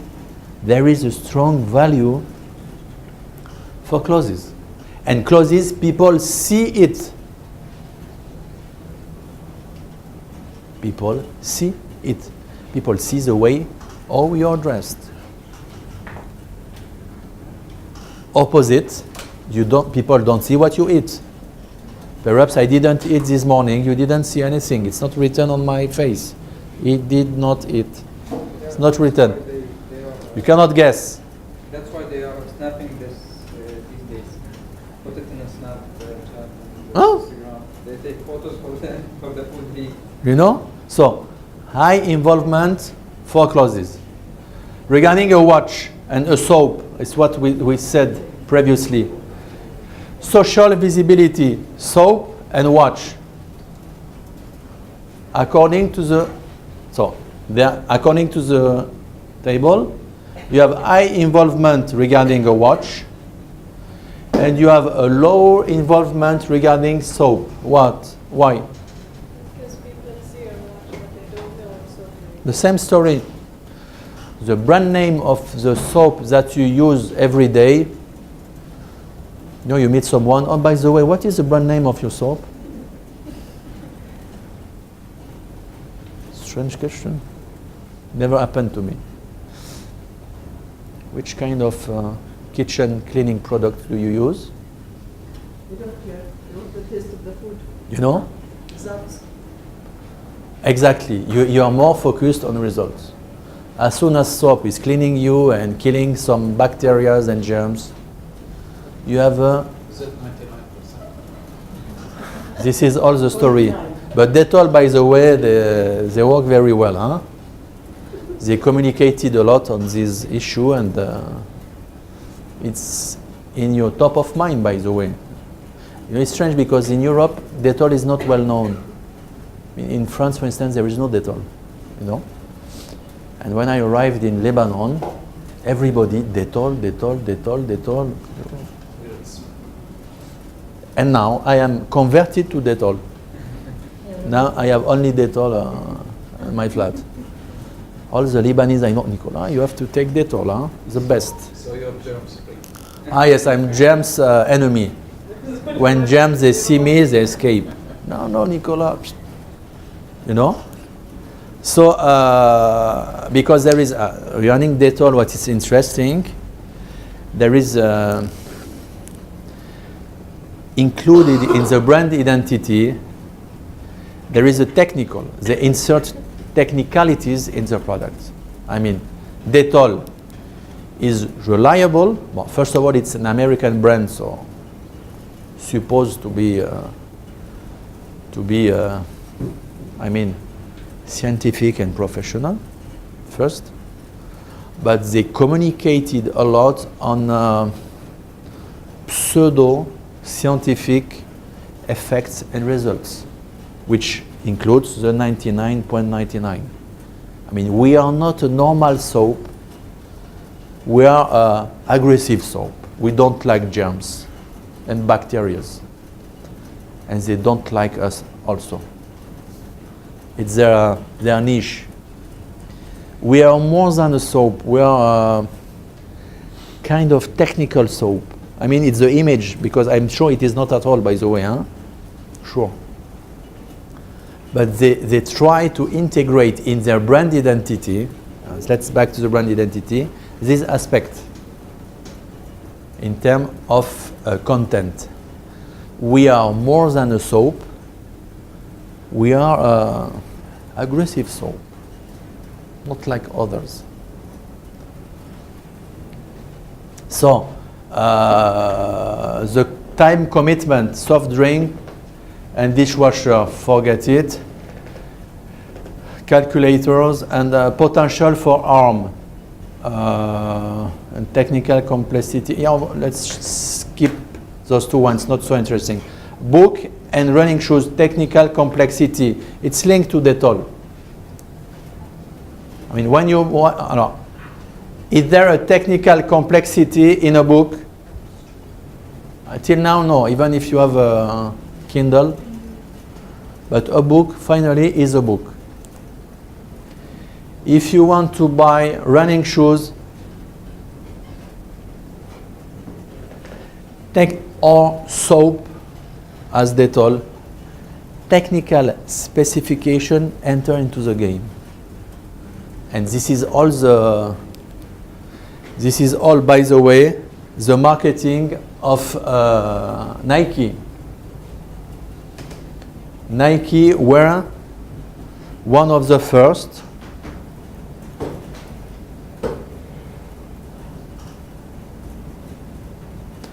Nike was one of the first to insert technical complexity through, I remember, Nike Air with a pillow of air inserted in the sneakers. They inserted technicality, complexity, and through innovation, by the way. Huh?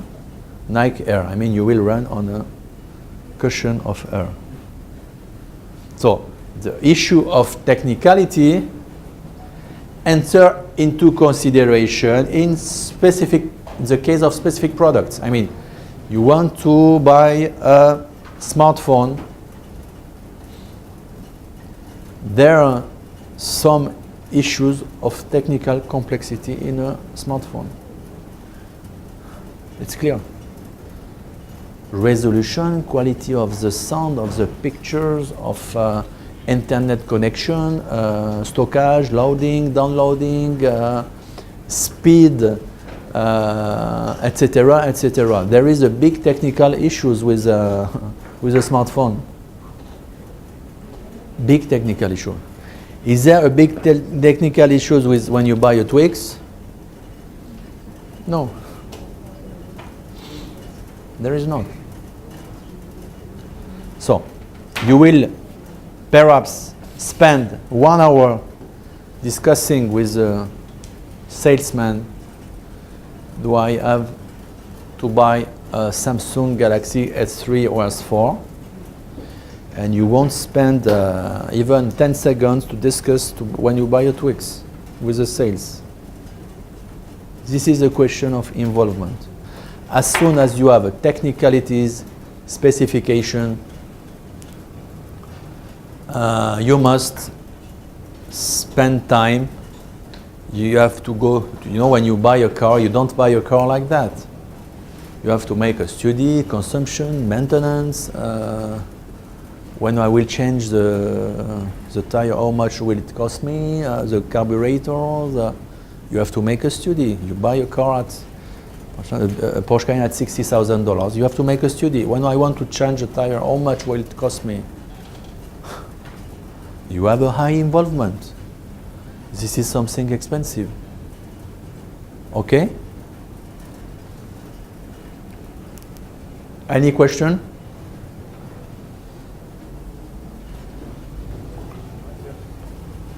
Abdullah, it's not question, it's pictures.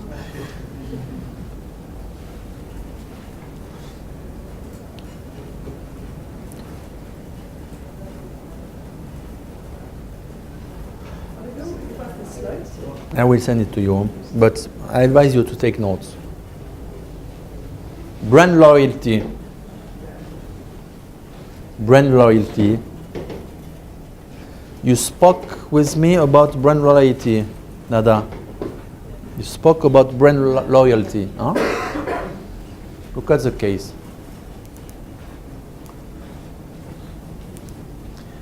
This is English American sociologist.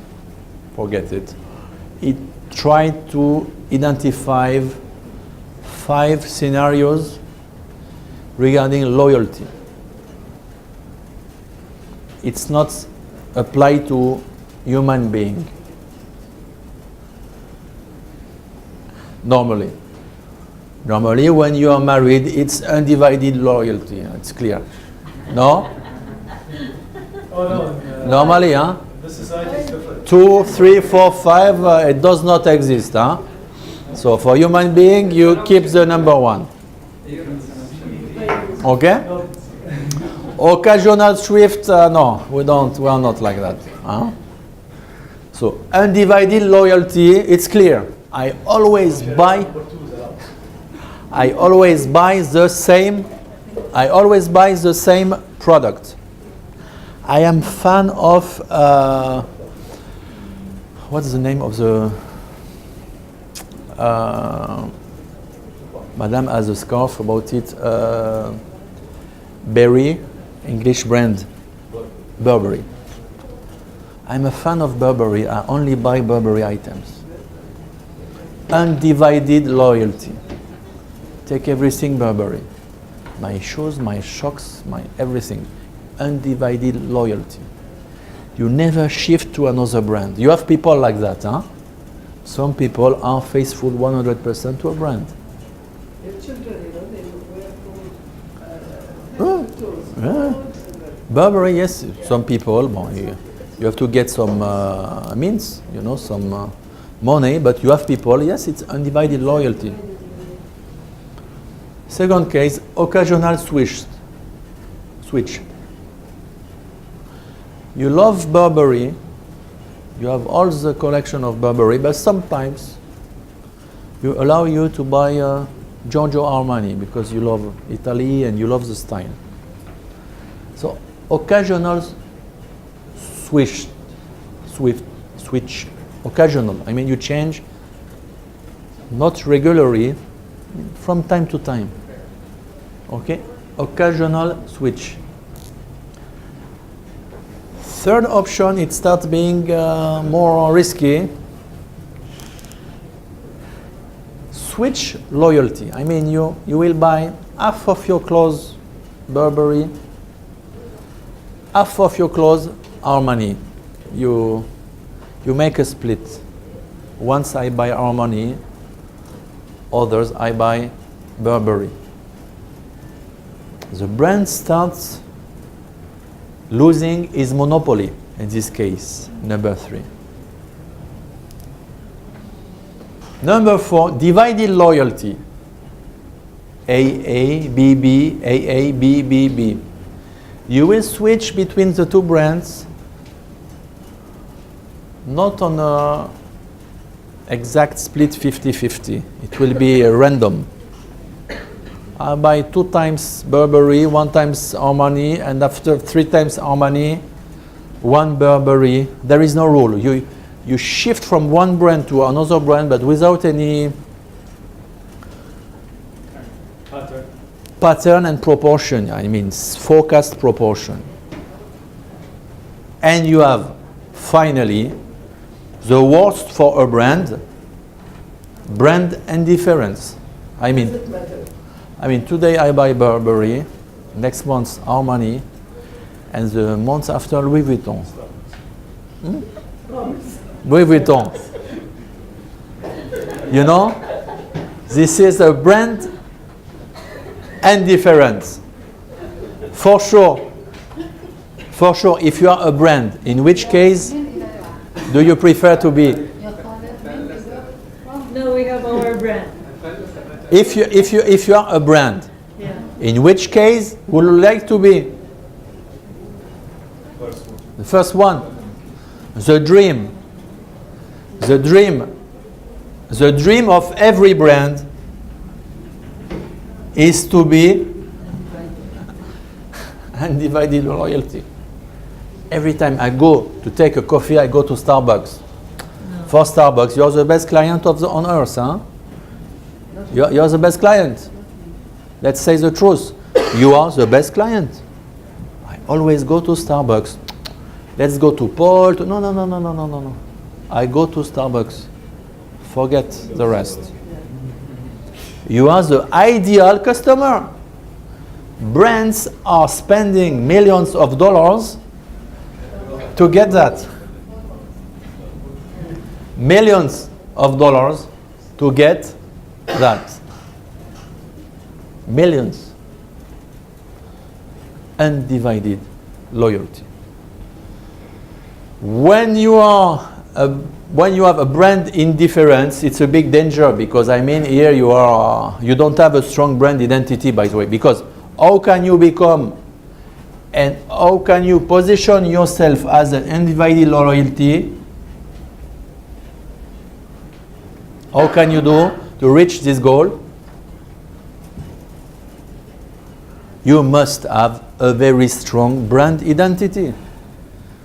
If your brand identity is very strong, as you said, Khaled, Starbucks, you certainly know people, they only go to Starbucks. Undivided loyalty. I only go to Starbucks. I don't care about Paul's Second Cup and Le Pain Quotidien and whatsoever. I only go to Starbucks. Okay, but this habit was created and this goal was reached. Why? Because they created a brand. Because the brand identity is strong. That's why.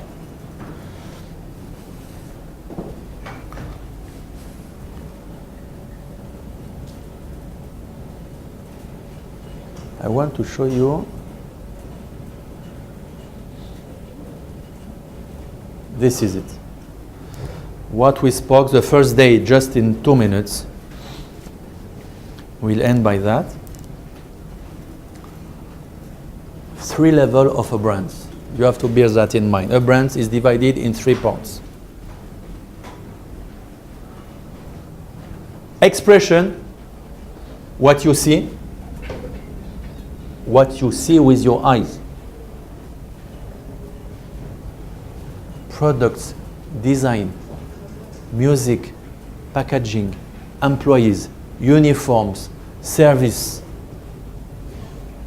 whatever you want. All what you can see or hear. We call it expression.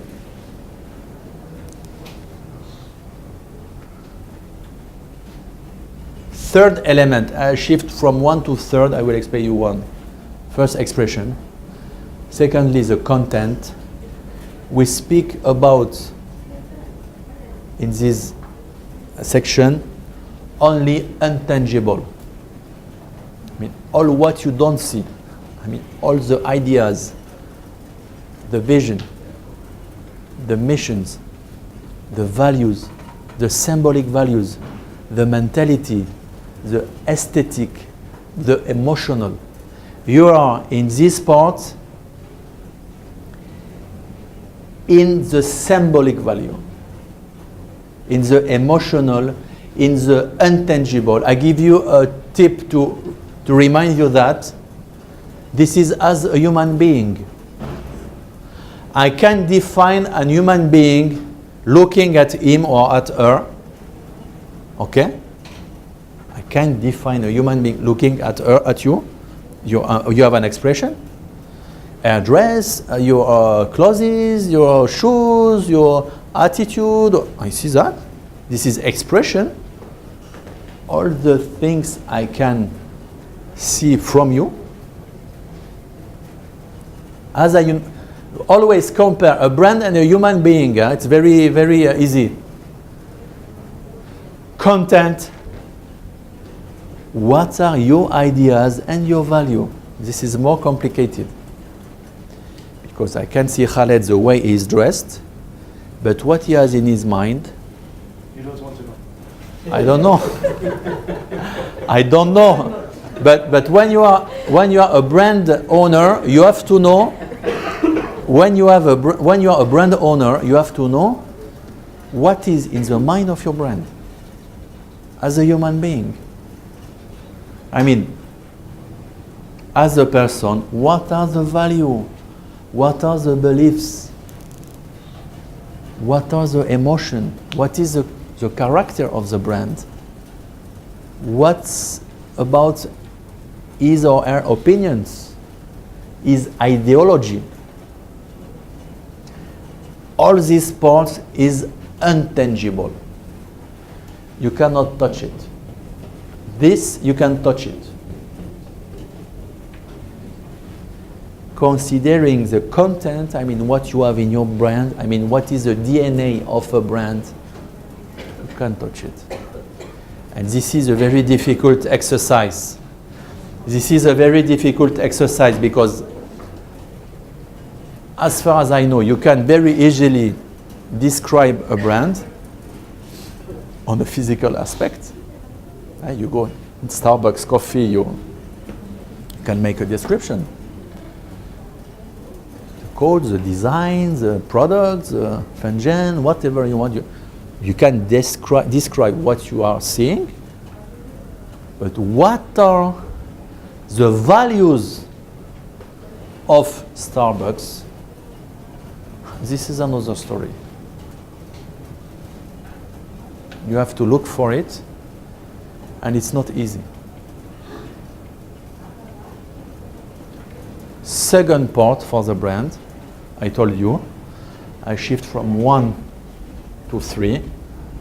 This is the articulation between the physical aspect of your brand and the mentality and the values which are embodied by your brand. What is in the middle, We call it narrative. This is the storytelling. I mean, this is the history, this is the source which links the expression to the content. This is, we call it the narrative, the storytelling of your brand. As Abdallah was saying, how did you start your business, the idea, and tell a story about that to articulate the expression of your brand with the values. You cannot shift directly from the expression to the values. You have to link it with narrative. Example, I will close with that. You see always design a Marlboro box, a box of Marlboro. I mean the classic one, I think it's like that. Huh? Here you have the brand name. This is white, red here. White, red, white. What is the expression of a Marlboro box? What do you see when you see a Marlboro box? No, but what do you see? Describe me simply, what do you see? Yes, M, kind of design, yes. M, yes. Yes, you're right, M. What else? Huh? Very interesting, huh? What is saying now is the most important. He said all the story. It's what he said. Repeat it. Yes. I mean, you made the association. I show you. Because we'll go deeper. We will go deeper. So red and white. M. You told me riding a horse. You told me riding a horse. Yes, great. Merci beaucoup. Thank you. There are 2 horses. Okay. Marlboro, you have a logo. Okay, you. Okay. Merci beaucoup. Expression, colors, red, white, brand name Marlboro, a kind of logo with 2 lions, I don't know, huh? You have 2 horses, okay, in gold, with written PM USA, huh? PM, I don't know what's the meaning of PM, USA with the 2 horses, you know. So, what you can see, this is the expression, huh? Expression, what you can see. Philip Morris, by the way. Yes, you're right, Philip Morris, exactly, Philip Morris. This is what you can see. You can see something else? You can see something else? No. Really bad pictures nowadays. Yes, you're right. As content, as we speak about expression, now let's speak about the content. What are the values? The values, what are the values of Marlboro brand? This is interesting. What? Manhood. What are the values which are embodied by Marlboro? Represents power. I would like to say virility, linked with the cowboy. Virility, you're a cowboy. What else? Go deeper when you say riding a horse. Go deeper. Freedom. Yes, but explain why. It's interesting. Associated to the scene he was talking about. Exactly. Horse riding. But very interesting. But why association with horse riding with freedom? Because that was the advertisement from it. Yes, but referring to which period of America? You see a cowboy, you told me freedom. I told you, okay, I buy. When they use the horses for wars. Yes, but be more precise. It's a conquest. Yes, it's the conquest of the West. There is a link with the American history, Marlboro. It's not a brand coming from Japan. You have a cowboy. You have freedom. This brand repeated the scenario of the conquest of the West. And freedom is typically American value, by the way. Typically. That you can find in Starbucks. So, look at the values. You told me.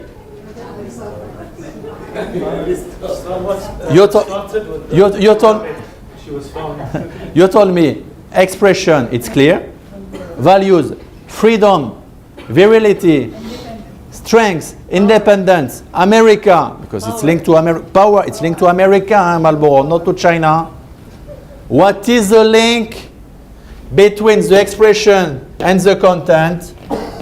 This is the story of exactly what you said, the single man horse riding. He makes the link between the expression and the content. You have the cowboy who is telling and who is representing the story of America and of the brand. So the cowboy that now you don't have anymore the right to picture because it's forbidden in most of the country now to prevent lung cancer, was the brand endorser. By the way, he passed away because of lung cancer. For the petite histoire.